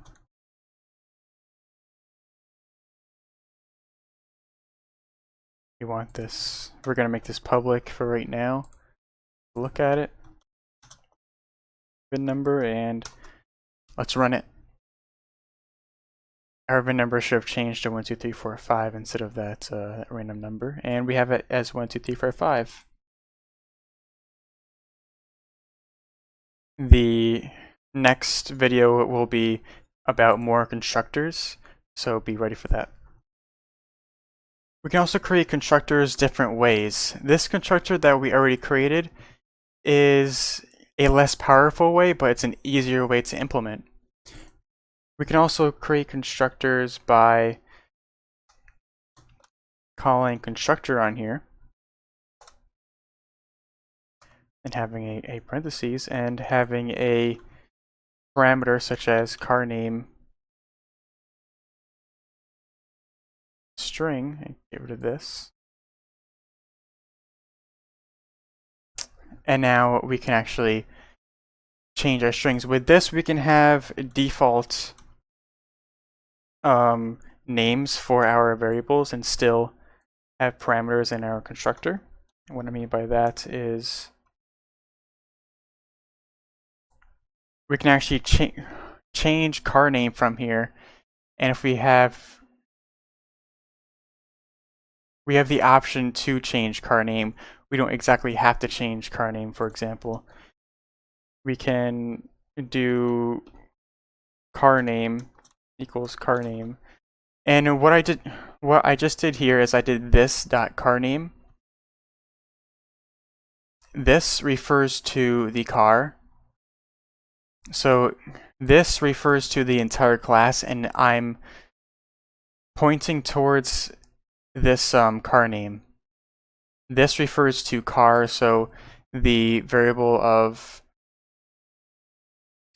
car name is of car this. So this is part of car.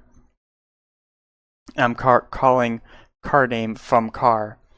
Here I'm calling car name from here. Little confusing, but we have to create a default constructor, so we're going to create it a different way.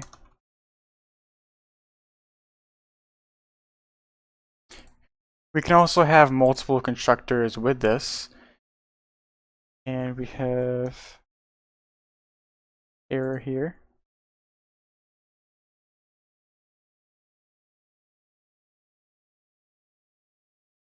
And we'll just delete that, and that fixes it. We can also have multiple constructors. We can have 1, 2, 3, 4. We can have as many constructors as possible. And I'll show you why we do that. We can have one variable with no constructor. So let's name this Toyota. Let's change all of these.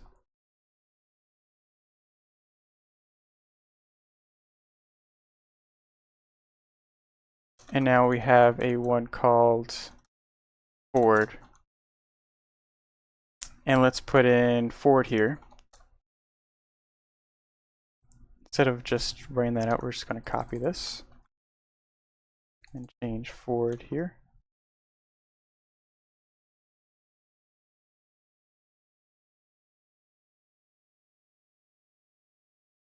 And now we play it. With this, we can have different things. So with car, the Toyota, the car name is going to be default Toyota, because our variable here, car name, is default Toyota. And we didn't change it in our constructor. We had no parameters there. So it's going to stay as a default Toyota. But with the Ford, we actually had a constructor. We used the constructor with the car name. And we're changing the car name. And remember, this refers to car. So we're calling car name from car, getting this variable. With car name, we're getting it from this constructor. You can see how they highlight. So if I click this, it goes to the constructor variable. I click this, it goes to this variable. That's an easier way to see where it's going to, that variable. So you can see that we can have multiple constructors. We can also have a constructor for both of them, car name and VIN number.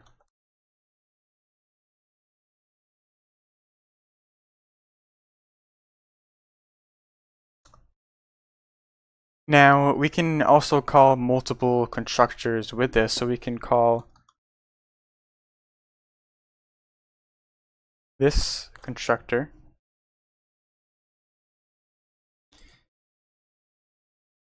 we have to do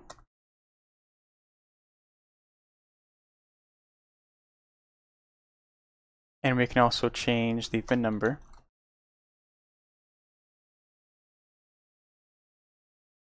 Don't forget to put the this.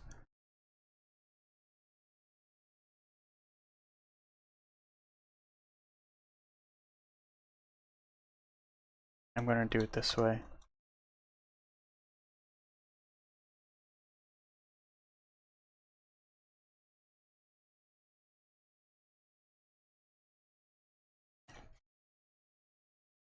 We have all these variables here, and we have to keep track of them, and we have to change them within our constructor. What if there was an easier way?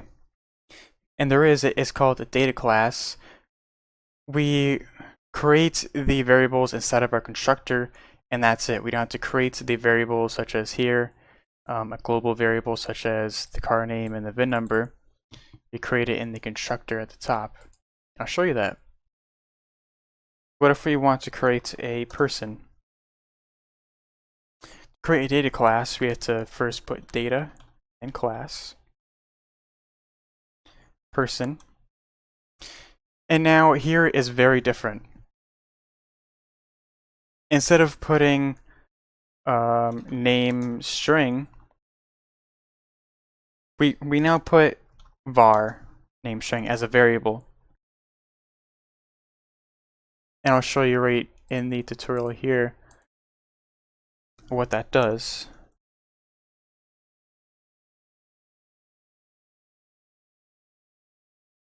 We now have a name. For Ted, we can see this the variable name here. But we can also call the person's name here. And we didn't even create the variable. That's because any variable created inside of this constructor is also a variable that's seen. We can edit it and we can see it, but if we put it as val, we can only see it, not edit it. Just like a regular variable. And so we can put age,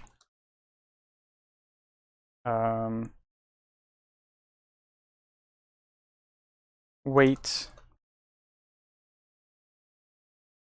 and we can put in all of those things, and let's put them in here.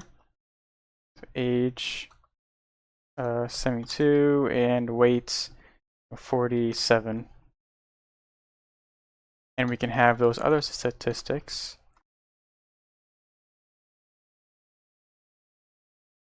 You have the age and the weight.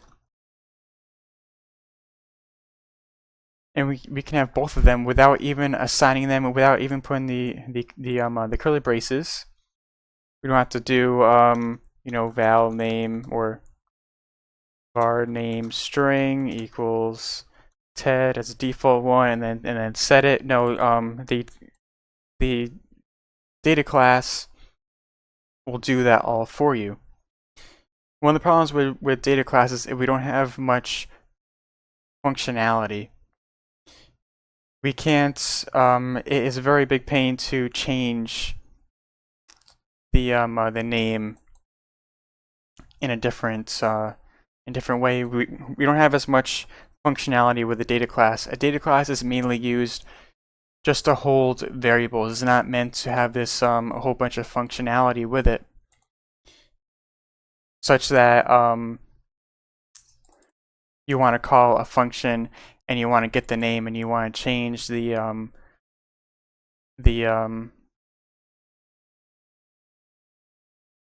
text of the name, and you also want to have a default very different custom things within the class. If you want a lot of functionality with your classes, then do just a regular class in which you can have functions, you can have all these type of things, but a data class is mainly meant just to hold variables. Don't mix the two. You are able to have more functionality with a data class, but data classes are mainly meant to just hold data, hold variables. That's what they should be used for. We're now going to look at interfaces. So interfaces are very similar to classes, except when they have functions, they don't have bodies to them. So they don't have the bodies such as these curly braces. It's pretty much, it just has a function name, the parameters, and the return type, and that's it. So why would you use a interface? Well, there's many uses for interface, but in the first example, we're going to have an interface, and it's going to give this this class a function from the interface, and I'll show you what I mean here. We create a interface, so we put it as person interface. Instead of class, we're going to put interface instead. Person interface. If we put walk, for example, if we extend the person interface to person, we'll have this squiggly line here. If we alt enter on that, implement members, and we'll have walk, and we're able to implement whatever we want with that walk function. We have this to do here telling us that we need to, that's not implemented yet. So then we can do print line walking. So we have that.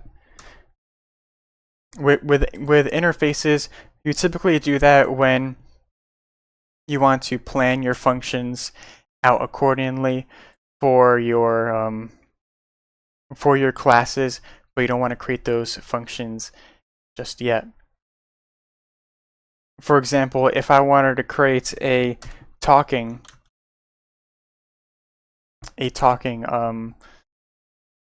function, and this goes to all different classes, if this goes to 3 or 4 different classes, it's much easier to just create one function here, and then it gets implemented to all of these classes. And then I can do something like talking. Another use case for interfaces is callbacks. And I'll show you exactly what a callback is by creating one.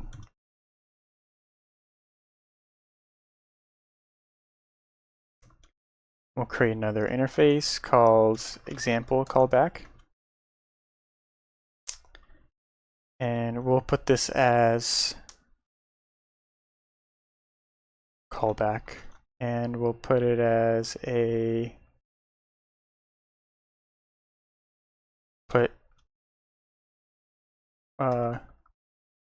speak my name, right? We speak my name, and what we can do here is we can create a function inside of our main class right here, and create a function called speak name. And we can actually put our callback inside of here. So callback example callback. We can make that as a function inside of here. And when we do that, we can do stuff like speak name,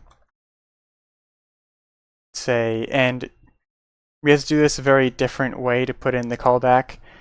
We don't create a new object because an interface isn't an object. What you have to do is do this fancy object here, example callback, and then put in your curly braces. And what this does is it creates a object for you with the example callback. If you hover on this, click the magnify this light bulb, and implements that. Now this is called a anonymous inner class, and we'll get to the workings of this in 1 minute. What this is doing is we're passing in example callback into here, and we're actually overriding, which what I mean by overriding is very simple, very similar to how we're doing it to tractor with vehicle, but we're overriding from a interface. So we're borrowing that function. Whenever we call that this function from somewhere else, this will actually be called. And I'll show you exactly what I mean by that. So if we take inside of our speak name, we take our callback, and we say speak my name, and we put in Ted, this will actually show up as, this will actually be called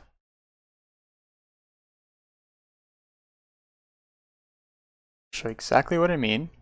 Let me run this. When this callback is run, this callback is referring to this object, this example callback. And when we call speak my name, it's going to run speak my name function here with this custom parameter here. And we see we have my name Ted, so it worked.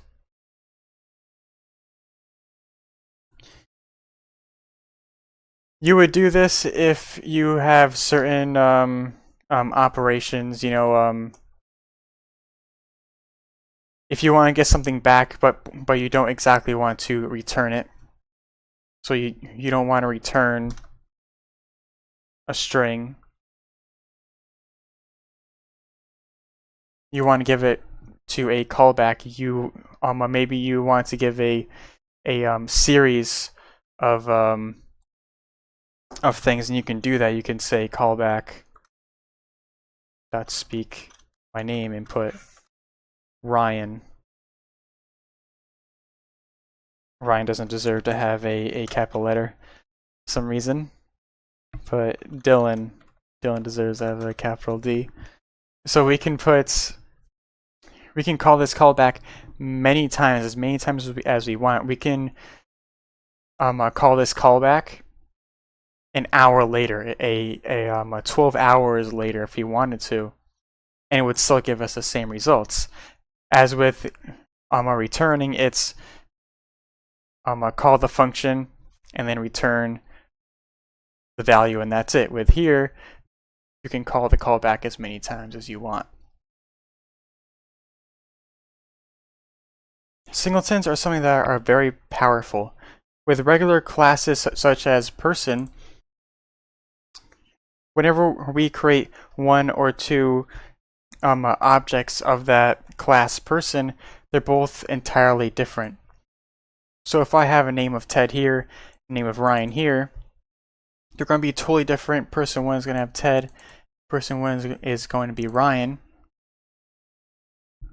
But at the same time, if we create another person, new person, and we print a new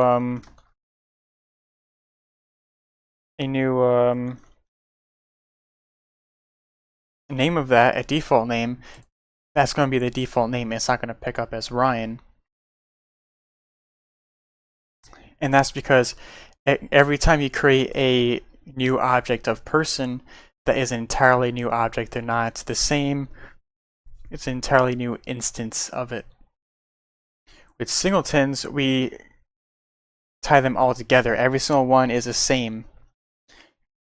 So if I were to call person 2 and new person, they would both be Ryan. And I'll show you what I mean here. Singleton person. And to do that, instead of class, we do object singleton person. And I just named it, you don't have to have singleton in the name. I just put singleton to make it a little easier. And we can have a name string, and we'll have its default as nothing. And we'll see if, and you can see that it's yellow. It's a different color now. You can see that this is a singleton, and we call it an object. And now we're going to see if it's going to be the same as here. And we'll spread this out. We'll have person val singleton person equals singleton person. Singleton person dot name equals, we'll put that as Ted first.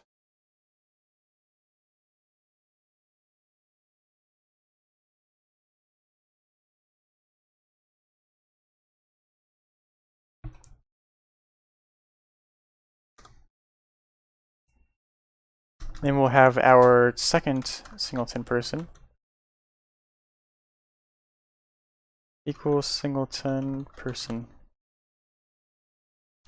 singleton person 2 dot, and we'll just not put in the name. And now we'll print line both of them. Singleton person.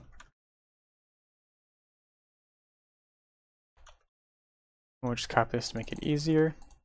And we'll see if both the names are the same. Now you can see here that we aren't putting in parentheses such as here when we're creating a new object of singleton person, and that's because we're not creating a new object. We're labeling this as object singleton person because this is entirely one object. We can't create another object. So this singleton object is one object. Not creating new objects. There's only one singleton person. But if you have person and the regular person, which is just a regular class, we're creating multiple objects of that. That's why they're all different. A singleton person is one object, meaning that there is only one singleton person. They're all going to be the same. So if we play this, they are all going to be the same. Not person, but singleton person. You can see that they're both Ted. And that's because it's only one object. Again, we could have done it very differently. We didn't have to create a variable for that. What's pretty cool about this is we can just call the actual class on it.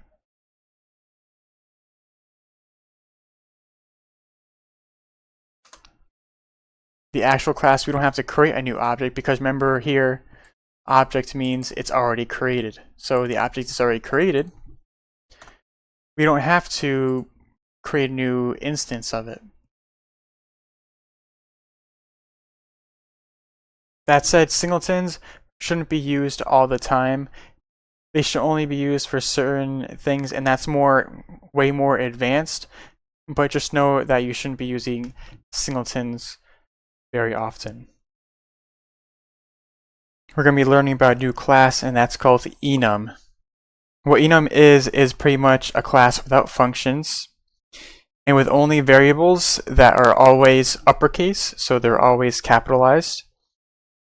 Every word, and they only hold one value. You can't set the value. I'll show you what I mean here.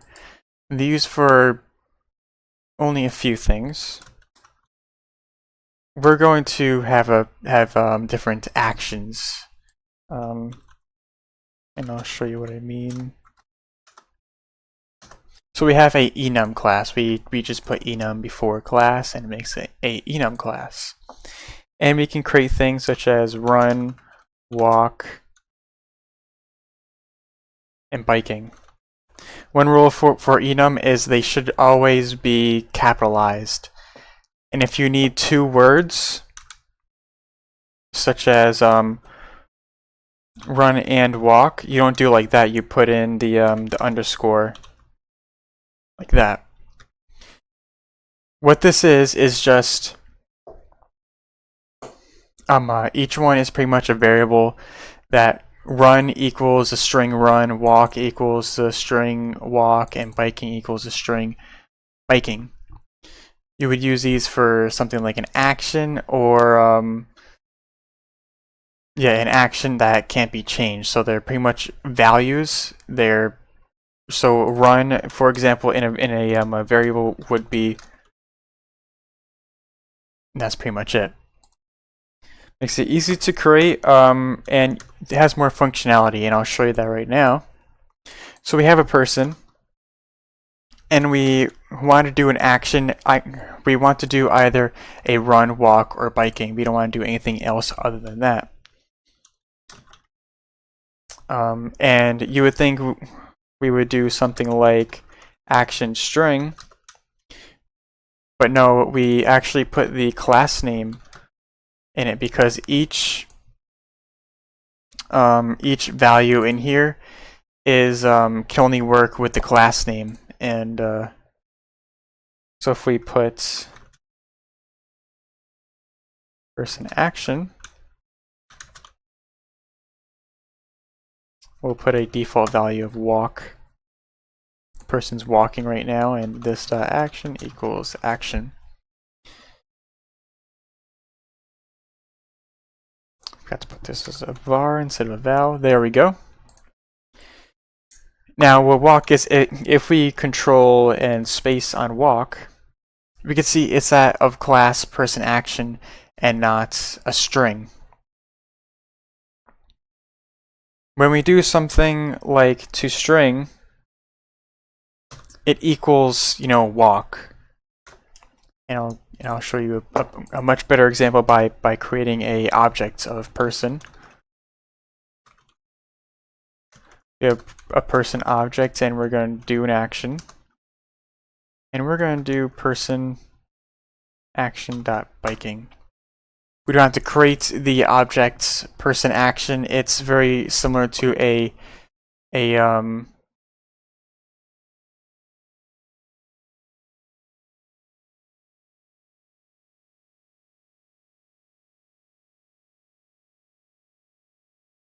the enum class is very similar to a singleton. That's why we don't have to create a new object for person action, such as we don't have to do that. It won't really allow us to do that anyway, but very similar to a singleton, but it only has values. So if we do something like we print out the action,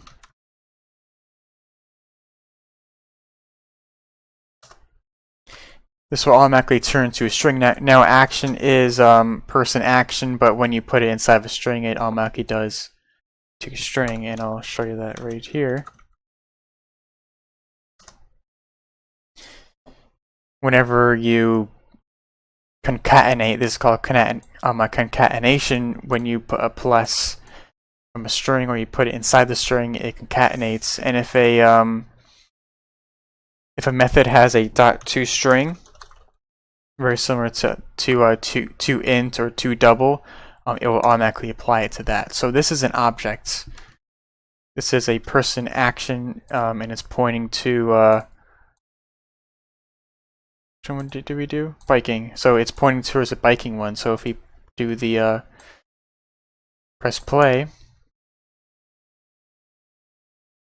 oops, we just delete that.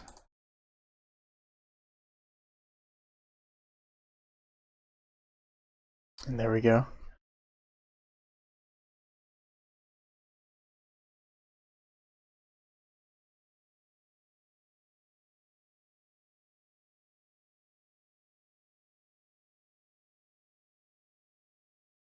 Now we have biking. Now we're going to put in after action and before we change the action as well.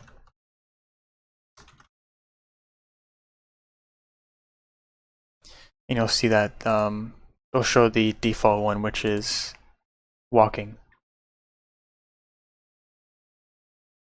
Now you may think, well, what is this for? Why do I need this? How come I don't just put in here, biking? Well, we do the enum because what if we're creating a mobile app such as Android, and we have a class for your person, and say you're having a running app, and you want to do an action, and you want to detect whether the person's running, walking, or biking. Well, you don't want the action to be able to do flying or skateboarding if your app doesn't support that. Your app only supports run, walk, and biking. So that's all you should put in there. And this forces your function in here to only support those. Not only that, we can do more things with it. So we can do if person dot action equals person action dot biking, and we can do yay, I'm biking. Or we can do something other than that.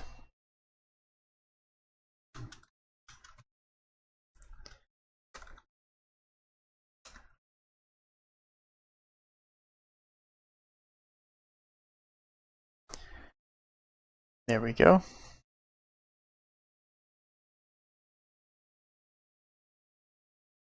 Now with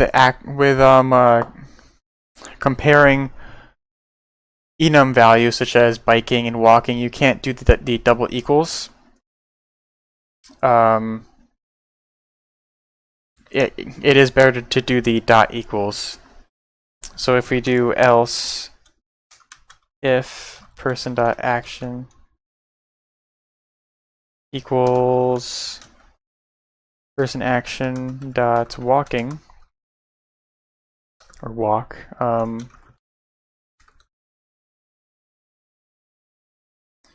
boo, I'm walking, this is boring.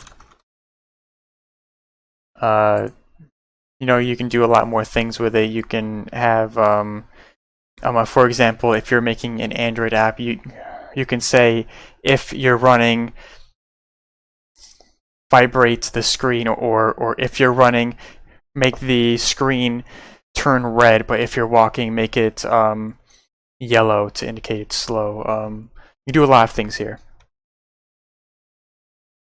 When we have objects, we have values such as var and val, and we can both get the value and set the value, and that's called a getter or setter. So a getter is pretty much when you have a object such as person, and you're getting the value of action, for example. So I'm getting the action variable, action, to my value variable here to AC, or my action. We can also set things. This is called a setter. We can do action equals person action that walk, for example. We can change that, or run. We never did running. And we can actually change these. So if we want, we can override, most fancy words for today, the getter. So whenever we get the value, we can change that. So instead of getting walk, we can manipulate the stuff and say we don't care. We want to get run every time.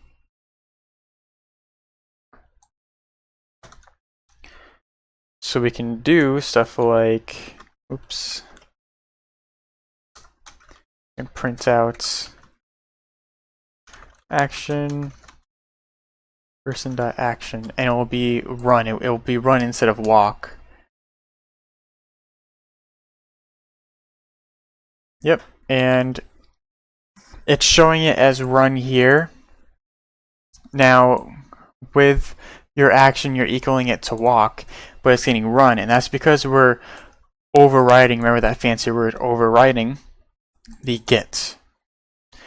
Whenever we are using this method, we are using the get method to get walk, but I overridden the get method and I made it run instead, so I changed that. We also have a setter that we can change.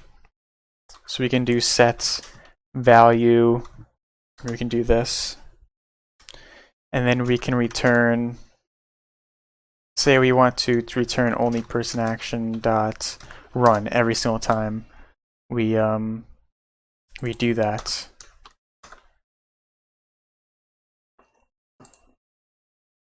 So we can do person dot action equals, let's put as walking, and it'll be run again. This build and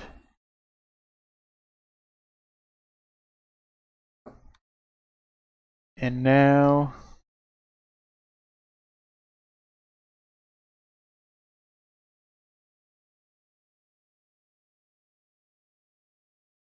we do have to we do have to put in field instead of just putting that as the last one. Field is a very weird term. Field is referring to action. You can see once I highlight on it, action is always action is highlighted as well. So field is a fancy keyword in the setter for the variable that you're having the setter on. We now know about classes, private variables, enums, interfaces, and how to extend classes. Now we're going to create our own project, and this is called a bank project. So pretty much we're going to create a bank with depositing and withdrawing. First thing we need to do is create a project. Go to new and then new project, and go to Gradle and then check mark Kotlin. Put in bank into the artifact ID, and remember to check auto imports and finish.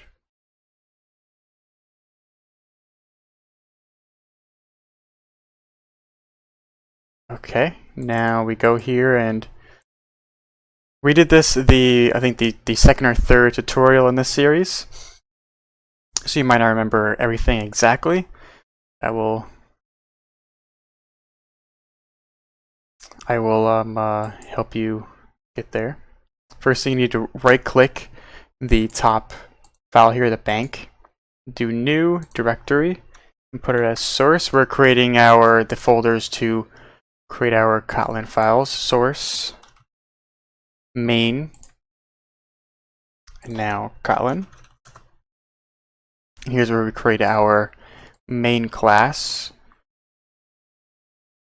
We're gonna create this. We're just gonna put it as main class, and then function main args, and we put in the array with a string. And with that, now let's just test to see if this is working.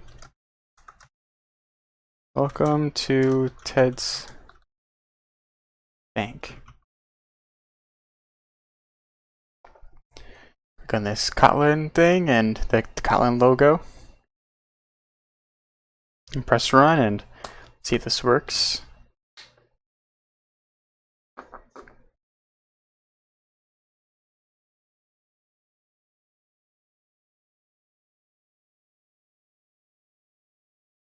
Alright, now it works now. We now have a project for our bank app.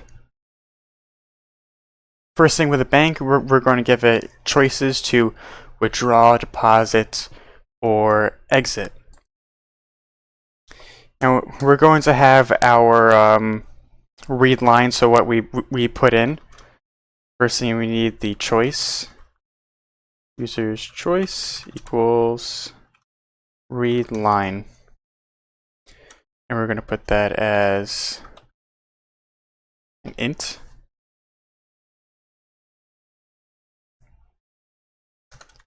To int. Question mark there. And I like to specify that's int right there, just so I know.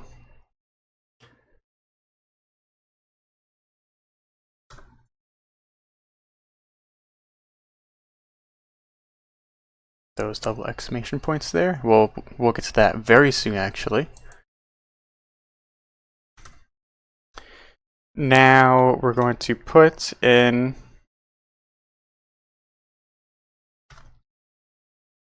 while user's choice does not equal, let's put 3. Number 3 will be, I don't know, the choice to exit. We'll put in our first print statement in here. You're right here. Choose what you want. We'll put it as 1, 1, withdraw, 2, deposit.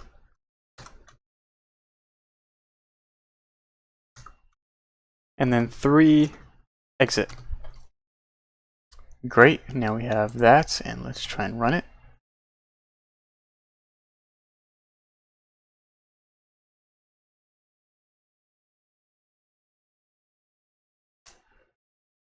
Okay, now withdraw. Now this isn't in the while loop, so that won't loop around. Put this user choice over here.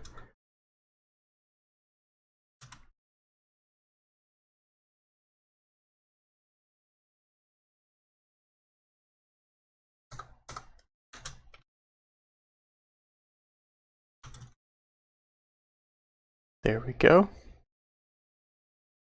This has a var instead, and there. Run that again, see if it works.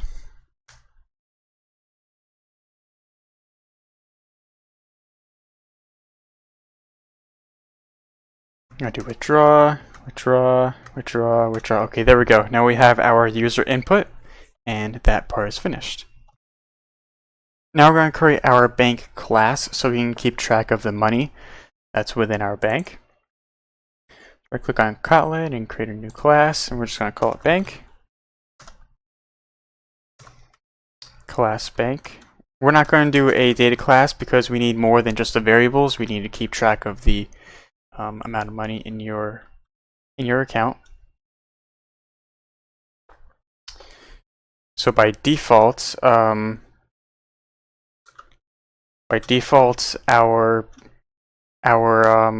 money, we'll just put this as money in bank, is going to be 0, and we'll just keep track of that as money in bank as 0.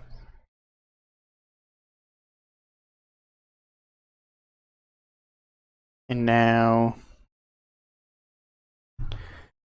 we'll print line every single time we're in here for the money.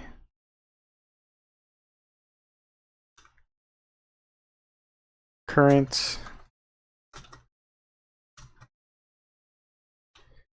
amount of money.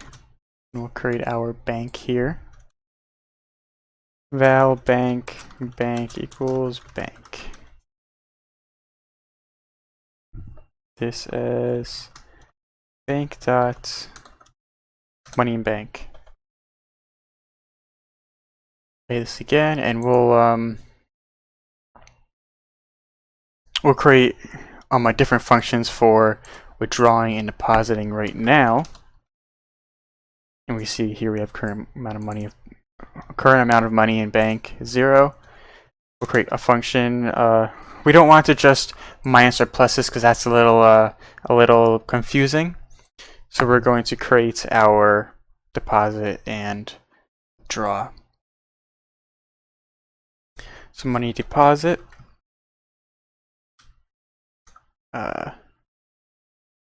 Amount int. Money in bank. Oops. I'll keep those in those curly braces there. Money in bank equals money in bank minus amount. Let's get this as a bar. And now withdraw.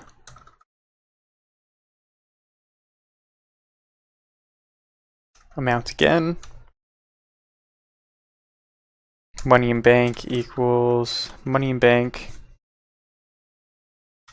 plus amounts. Now we can make this a little better by doing equals minus and then just putting the amounts. That's the same exact thing. Equals plus same exact thing. Now we have that. Now it's time to kind of group these together in different things. We're going to put this into one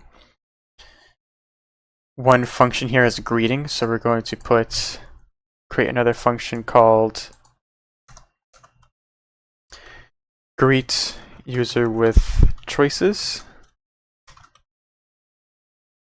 Just gonna do that, and we're just going to take all of these and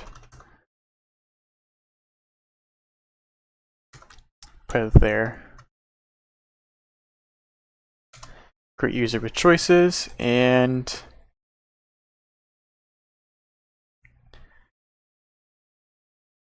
that's really it for that. And we'll put this in a function as well right now. Function display amount in bank. Now we're doing this because it's a lot easier to figure out what this means by just looking at a name of a function rather than looking at, okay, print line, current amount of money, bank, what is that? You don't know what it is until you read this part. So we're going to make it a little easier to understand. Display amount to bank. Then we're going to put bank in here. We can just hover over this, do the light bulb, and do add parameter. It's a lot easier. Place again. Now that this is a lot easier to understand right now. The first thing is greet the user with choices. Look at this, there's choices if you want to look more in depth into it, and here we have display amount in bank. That's explanatory. If we look more, it says this. If we do 3, it exits, and that works perfectly. We now have withdraw, deposit, and exit within our app here, but we can't really do anything yet. It shows how much money you have in your bank, and it's $0, but we can't deposit any, and we can't certainly withdraw any either. We can't have a negative, and that's not even implemented either. We're now going to deposit money into our bank. First of all, we're going to make this a little clearer, the 1s and the 3s. The 1 is a withdraw, the 3 is exit, and a 2 is a deposit, just to make things a little clearer because we will be using those numbers a lot. So withdraw equals 1, deposit equals 2, and exit equals 3. And now we change these, withdraw and exit.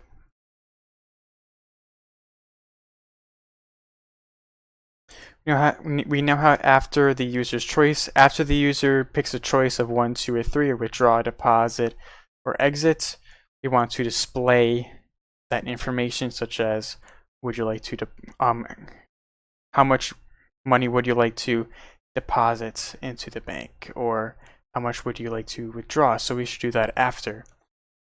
So if the user's choice equals deposit,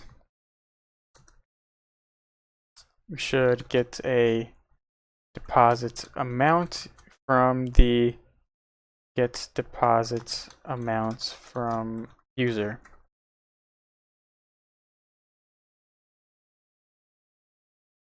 It's great, it's perfect, and get deposit, there we go. Did the auto complete right there. We make a greeting now of how much would you like to deposit. Now we're not gonna have this as a print line, we're gonna have this as a print, so it's on the same line. So deposits amount equals read line.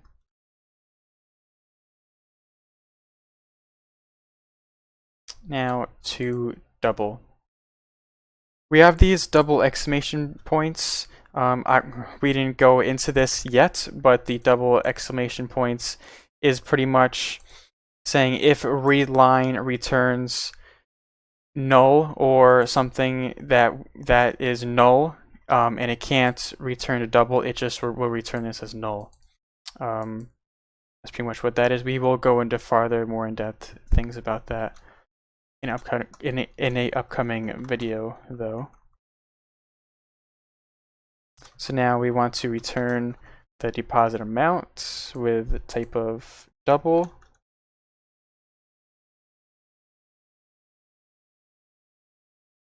Coming up here, we want to deposit that.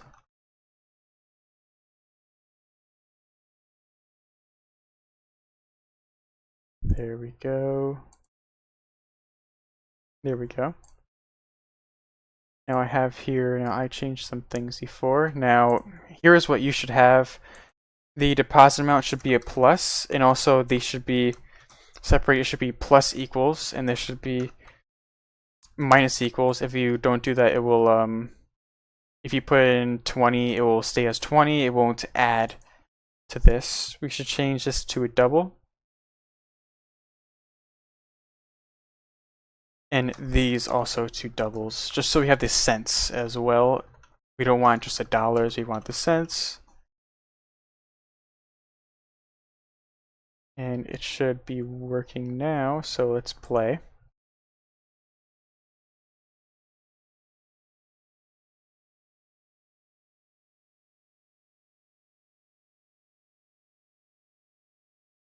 Okay, now let's deposit. Put in $20. Good, let's deposit again, put 100. Okay, it works. We have $120.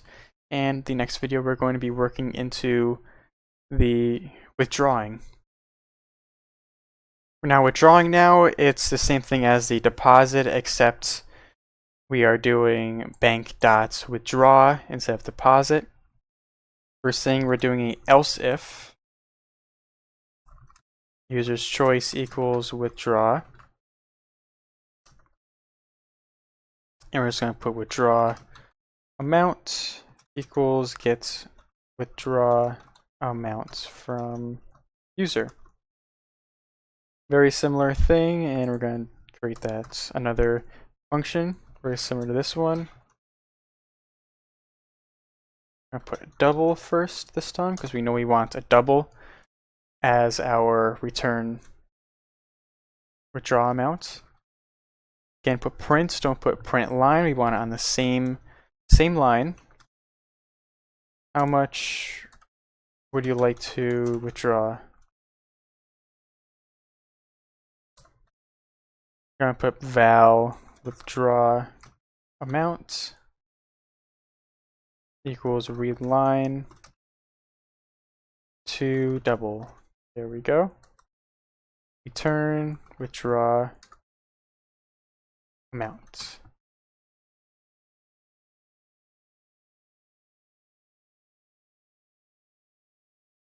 Now up here we want to withdraw with our withdraw amount.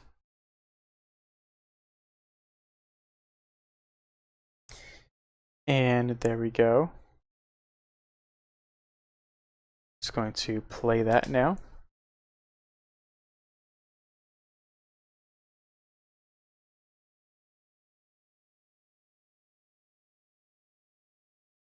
Okay, let's test the withdrawal. Let's first deposit some money in there. We'll put $100. Now withdraw. How much would you like to withdraw? Well, we'll take out $20, so it'll be 80 now, and it works. Let's withdraw again and put another 10. 70. Now the withdraw works now.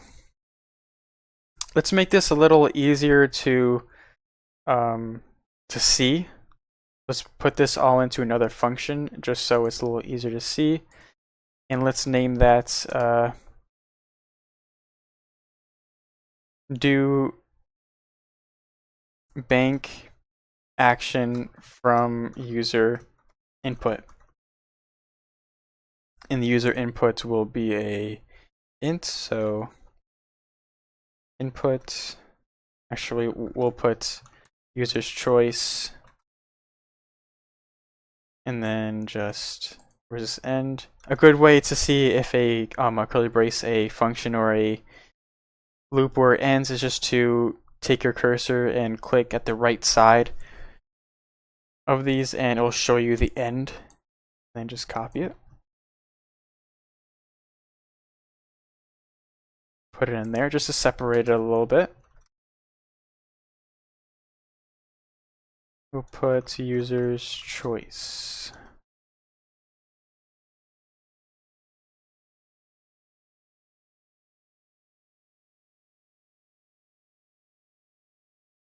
Put that at the top.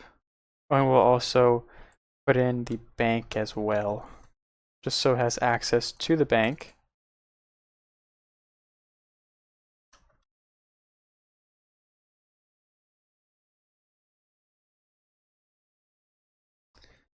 There we go, and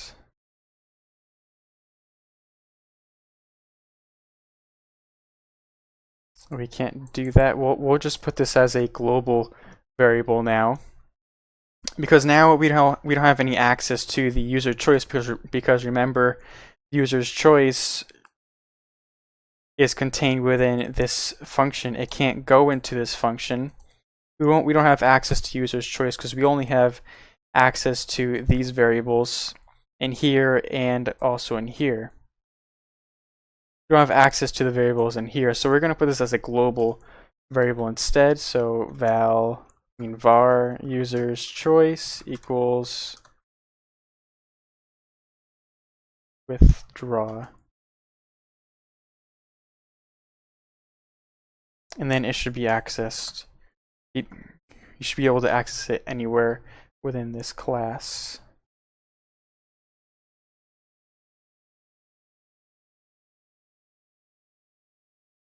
We'll take this out.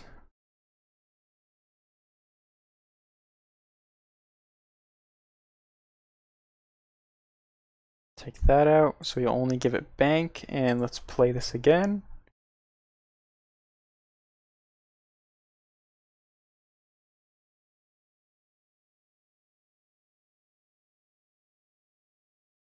Size this and see if it works. So we'll do deposit first, put in $100, go to withdraw and take out 10, and it works still. Now it's a lot cleaner here. We can see now in the main, we're printing welcome to Ted's bank, we're creating this bank, and then we're just the default. Actually, we can get rid of that actually. So we're creating a bank, and then we're doing do action from user input, and that's it.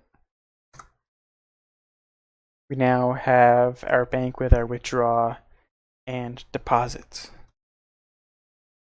We see this list of banks. We have 2 banks and we have a null.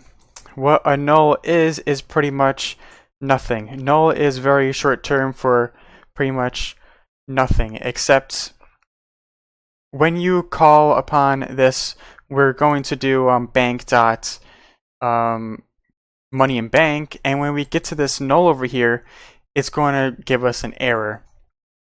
Now I'll show you exactly what I mean. So if we do list of banks dot for each, do item, and we do what do we need? The money in bank. So money equals item dot money in bank, and then we're going to just do money and money. There we go. Now don't just do the double exclamation point. What the double exclamation point, they call it a double bang. Each exclamation point is a bang, so this is called a double bang. What this means is it's going to treat it as normal. If it's null, it will call money in bank, and it will display an error, and it will crash. So whether this is a bank, this item, or this is a null, it will call this method upon it and get this money. If it's a null, it will say, I don't know what to do, and the whole entire application will crash. we see here that on here, exception in thread main, colon null pointer exception on KT12. So pretty much line 12, that means. We just click that and we see, okay, it happened here, a null pointer exception. We just got a null pointer exception and it crashed our app. That's because we call the money in bank on a null value. Null value is nothing. It's not bank. It's not nothing. So it doesn't have this method. And we called that upon it and it crashed. We're going to see how we get rid of this error in a very simple way. First of all, we want to have something where we don't call this if it's null. We do that because we can't call a money in bank if that object doesn't have that method, and null definitely doesn't have the method or value of money in bank. So we're going to put in an if statement saying if item equals, doesn't equal null, then we run this. Which pretty much means if it's null, it's not going to run this. And since Kotlin is very, very smart, it's saying that we don't really need this double exclamation point, this double bang, mainly because it's never going to be null. So Kotlin already knows that this isn't going to be null, so why put in this double bang if it's not going to be null? Don't waste the space, don't put it in double bang. This is a great way to see if something might be null. And if we play this, we won't get any null pointer exceptions. And there we go, it worked. Unfortunately, the null kind of passed over, so we're going to put in an else and put in a print line and saying this is null to see how many nulls there are, and obviously there is one, but I just want to check.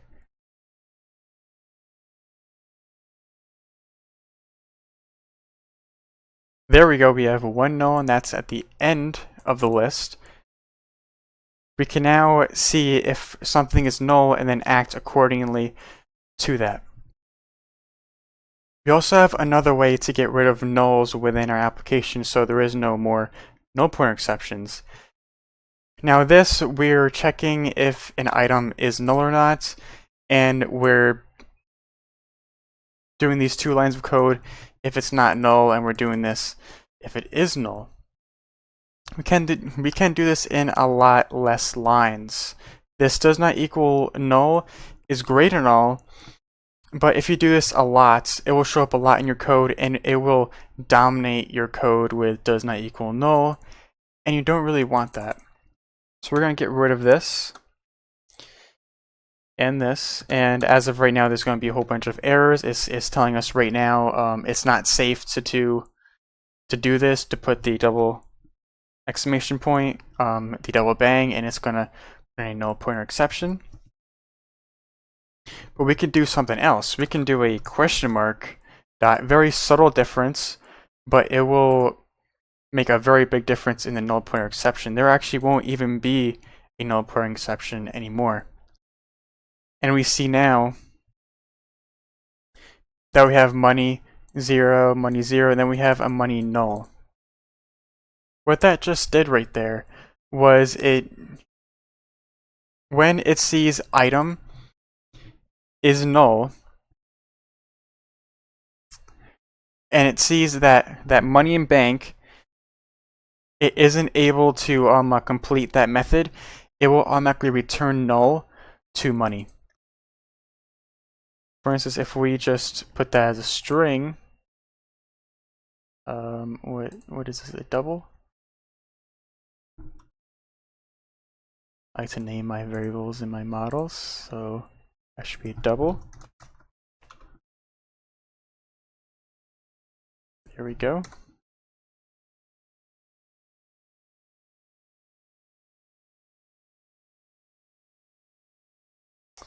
Now we have something of a problem. We named it a double, But what happens is that if we read this type mismatch required double found double question mark, what that means is whenever we call money, such as money dot let's find something. Actually, we need to fix this first. Put a question mark there. We delete that first. So we test in money dot let's put like toString or something. We that.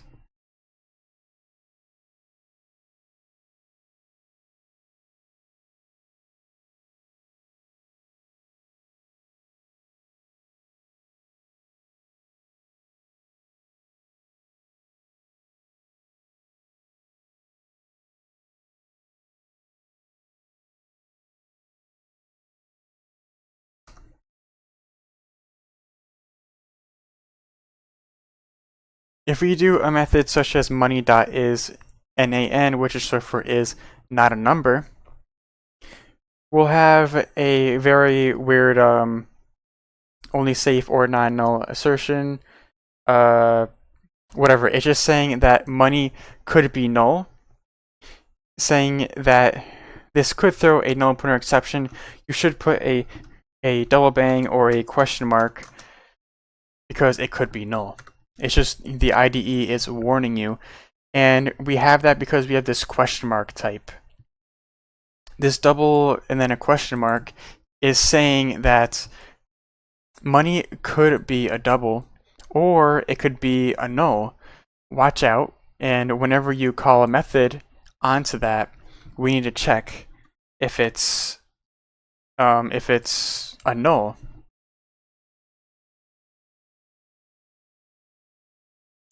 So if we print out this money again,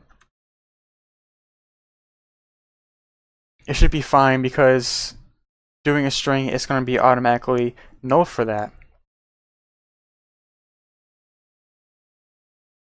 We're allowed to have nulls in strings, such as the same thing we're allowed to have toString because a string can be null at the same time.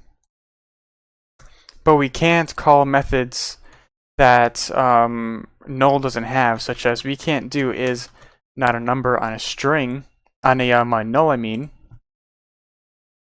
So it won't allow us to do that. We have to put a question mark on there. I would recommend putting a question mark all the time. Never put a double exclamation point, a double bang, because that will result in null pointer exceptions and it will crash your app. We need our bank to tell us what date it is for each transaction. So we need to figure out what date it is by the month, the year, the hour, the second, and the minute to figure out when that transaction was completed. First thing we need to learn is what a millisecond is and what that forms into to get our time. So if we get current time in milliseconds,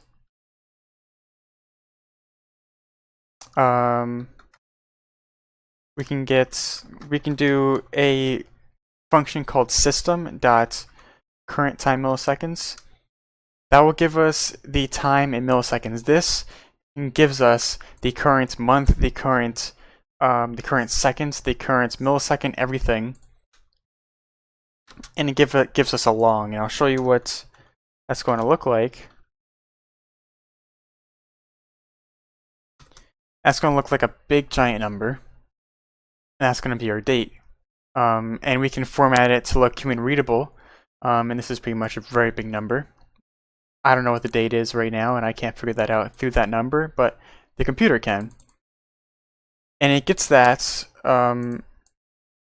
because this is the amount of milliseconds from now to 1970, January 1st. So January 1st, 1970. From that exact time, this is how many milliseconds it is from now and that time. and that's how it figures out the date by the millisecond.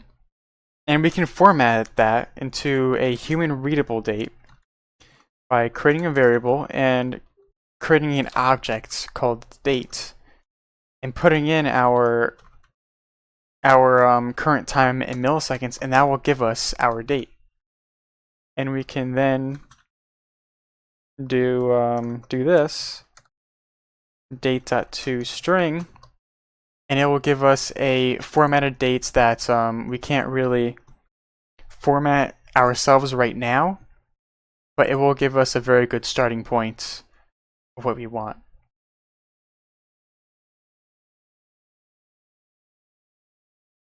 So right now it's Wednesday, August 9th, and it's 2 o'clock, 2:24 EDT 2017. It's in 24-hour formats, so it's not readable for everywhere, but this is a very simple format. We can change this later on, but right now we just want the date. So we're going to go in our bank, and we're going to put in get current date, and first thing we need is the date.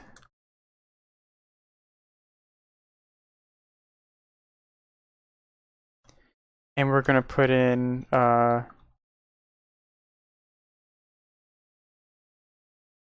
going to have the person put in the milliseconds, just so it's not in here. I don't want it in the method. I want it in here so I can kind of manipulate that whenever I want. Then we have current time milliseconds, and then just return date dot to string right there. And we can change this to a string. And there we go. Now we can uncomment these, get rid of this date, and then whenever we deposit, we can say date and then bank dot get current date, and then put system dot current time in milliseconds.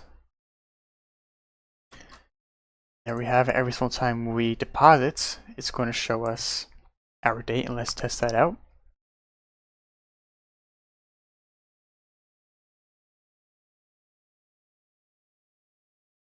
Press 2, we get the deposit, we put in 20 bucks.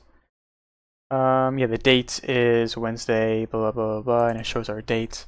Next video, we're going to be formatting that date in a more human readable format that we can read it in our country.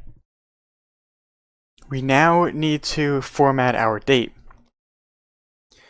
We can get things like years, months, day, seconds, minutes, all of that, and we can format it any way we want.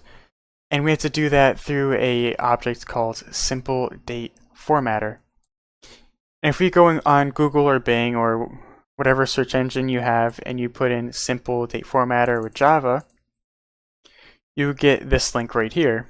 We go to it, we get the entire docs here. So if we go down, we can see patterns here. So Y represents the year, W represents the week of the year, lowercase d represents the day in the month, and go on and on. We have the hours, the time zone, and everything. And we can get all of these through a string. I'll show you how we can do that.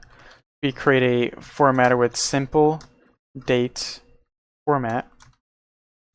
And then we put in our format. So we see on here that the year, we give it a lowercase y. Let's try and do that first and put a slash. And then we can do our formatted date. Then put in the formatter. Format. And then put in our date. Now what this is doing is this is creating a format. It's saying I want Y and then just a random slash. And then this is connecting the format with the date. And this is actually creating the date. And then we're just returning that. We could just do, to make it less code, we can just do return formatter dot format, and that would be just fine. Whichever you prefer. I usually prefer it this way. You do deposit, put in 20, and aha, we have 2017. So let's try and do this a different way here. Let's put in the month, the day, and then the year, for example. So day in the month, actually, we put in D. We want the month first, though. Month. M. Put an M.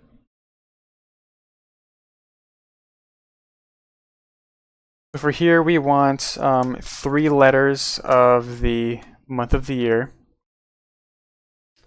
We want the day, and then we want the year again. Let's try and put that in again, see if that works.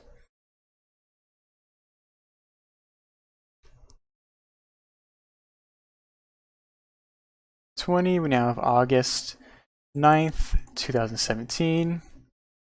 We're going to put in another D because we want a 0 in there.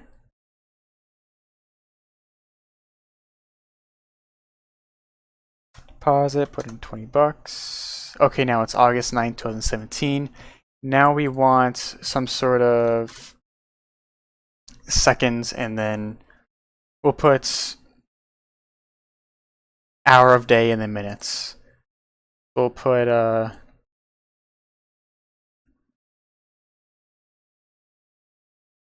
hour in AM or PM. Yeah, we'll put hour to AM or PM. So 1 to 12.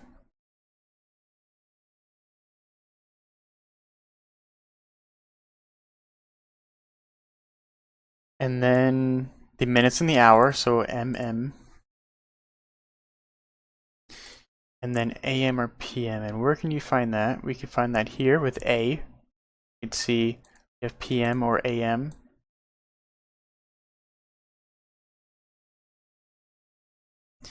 We'll see if that worked.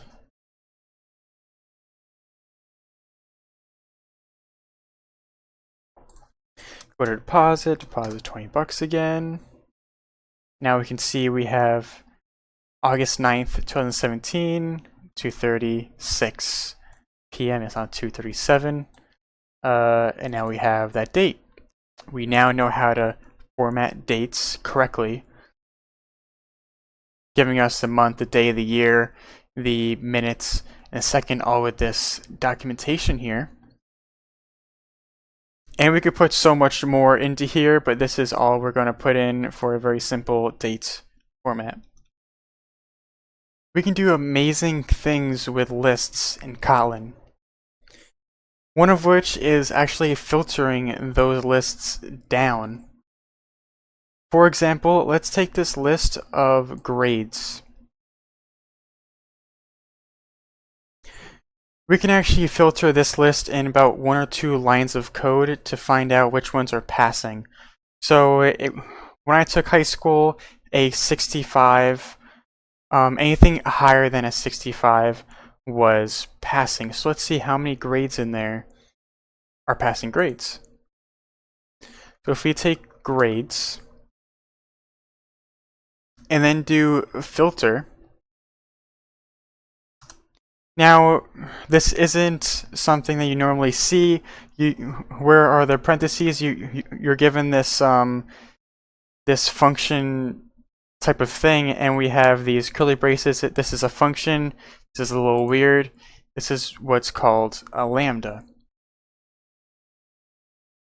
What lambdas are is we're given a a list. A list is pretty much a iterable. If we go into here and we go back, go to filter,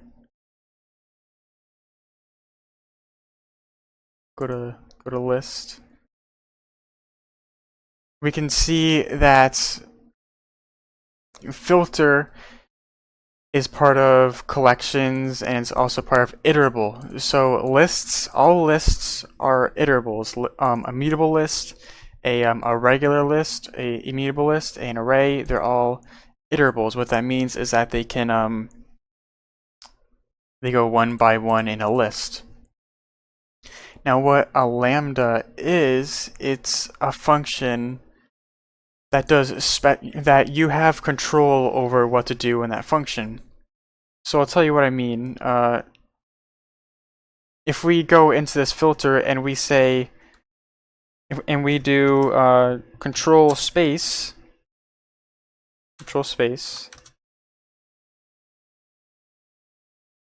Alright, that's not going to work. If we do item and then this, what this is doing is this is a lambda. This is what a lambda is all about.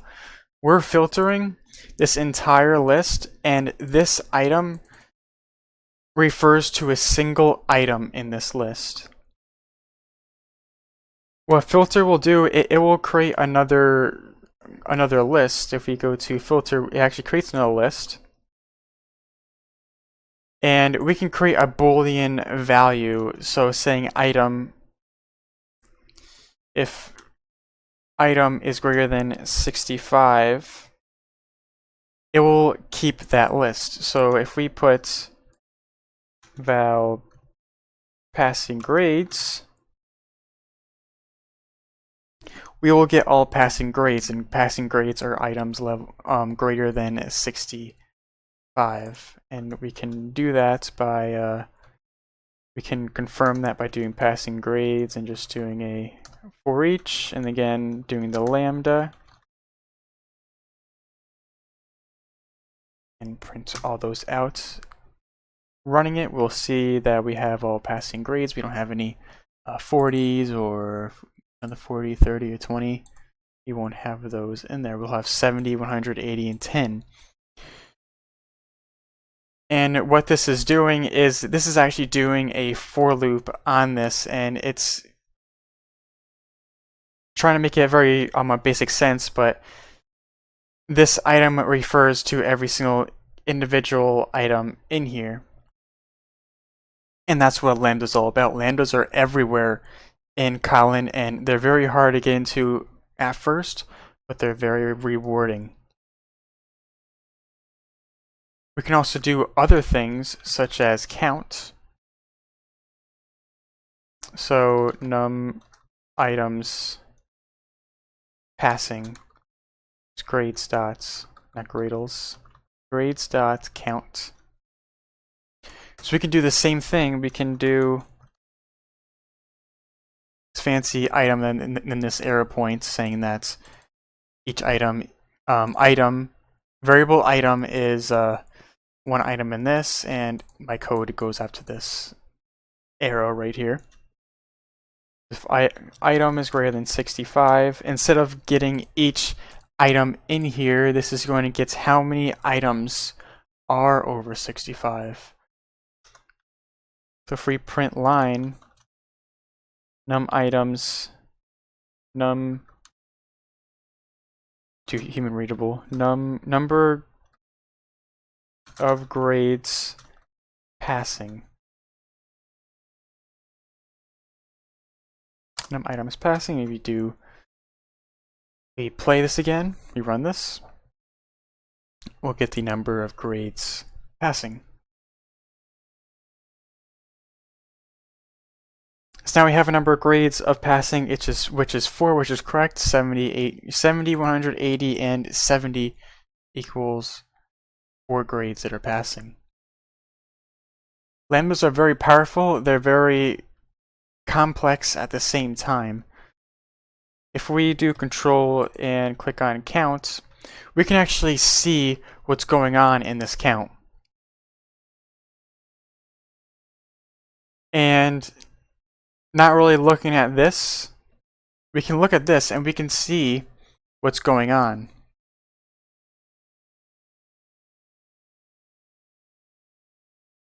We can see that our predicate, you can't see this directly, but our predicate is this.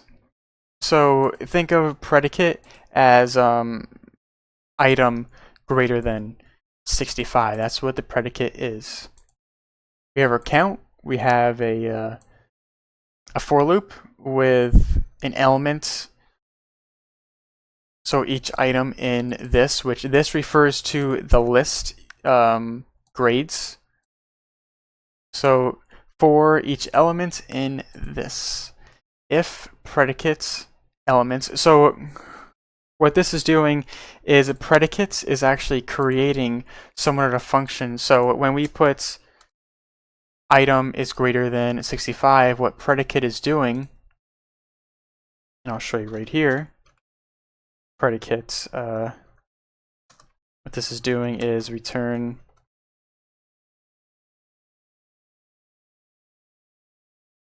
item is greater than 65. That's what that's doing. And this is unknown because I think this is already taken. Yep.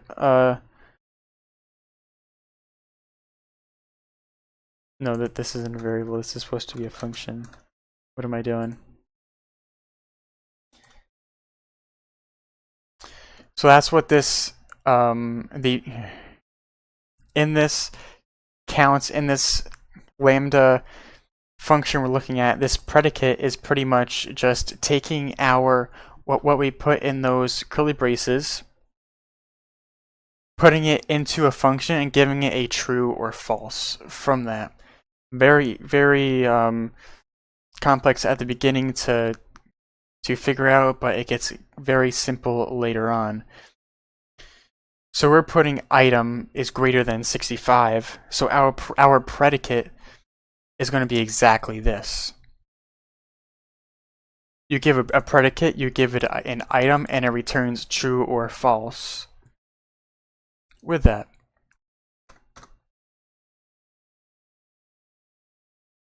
Now it says if, and this is pretty much saying if grade is greater than 65, which is our element. If your grade, which is let's say if your element is greater than 65, then do this.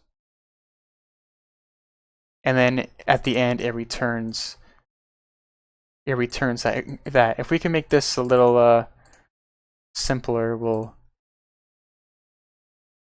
copy and paste this really quick. We'll do this, and we'll change element to grade.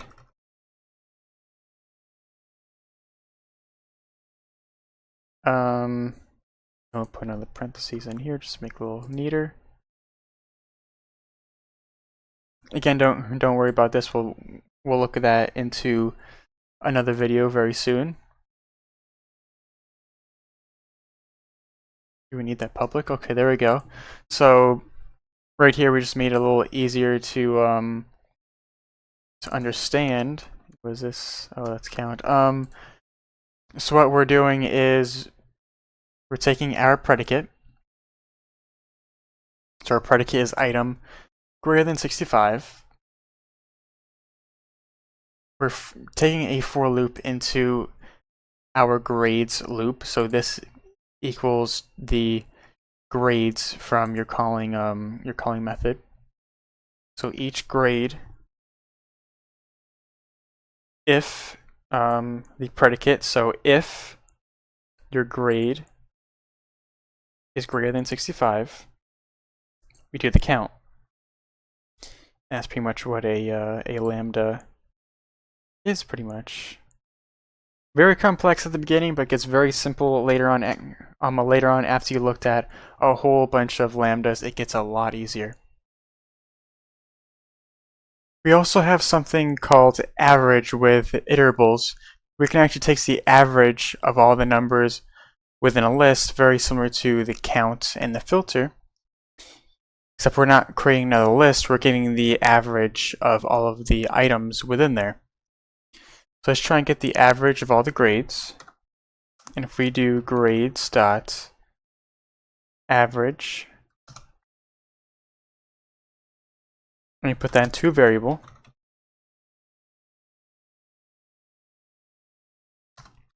and then we print out the average grade, and then put in our $sign and average grade. We'll now have our average grade there. Very simple, you don't have to do any for loops or anything like that. And it'll give us our average grade.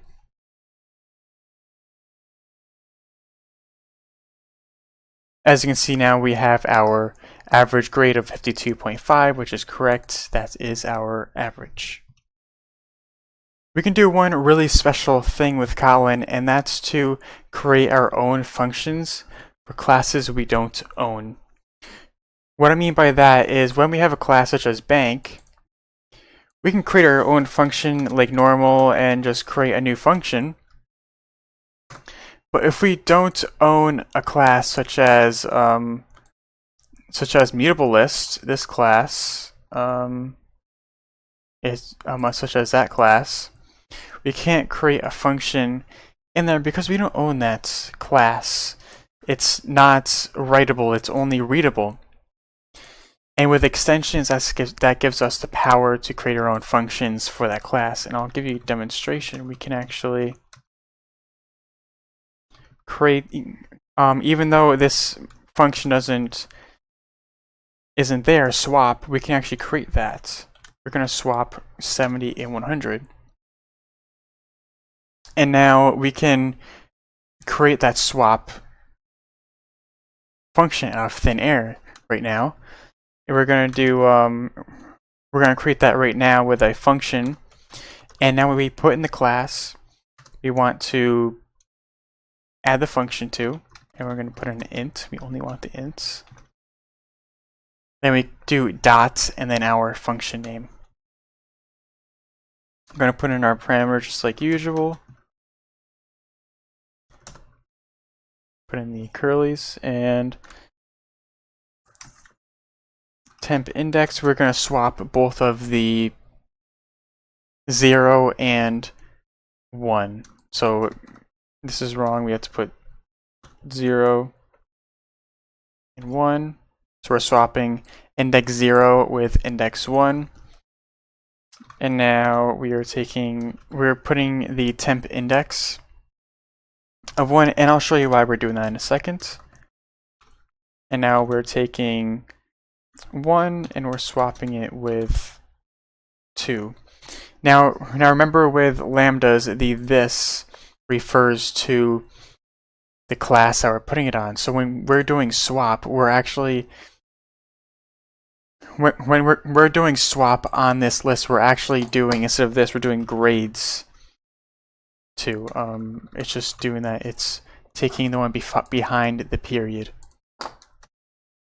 And now we're taking 2 and we're equaling it to the temp index. This is why we save the temp index, because after we set the index 1 with a different value, we actually lost that value. And now that's done. If we play this, it's going to be 170, just like down here. I did a little test before. And then we'll have a swap of those two variables. And we can do this with many ways. We can do these with arrays. We can do this with strings, with pretty much anything, any class. And let me verify that that it's swapped.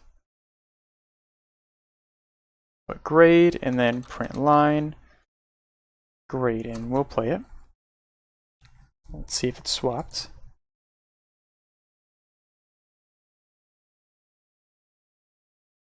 And there we go, it's swapped, so our first one is 100 instead of 70. We now know how to do extensions.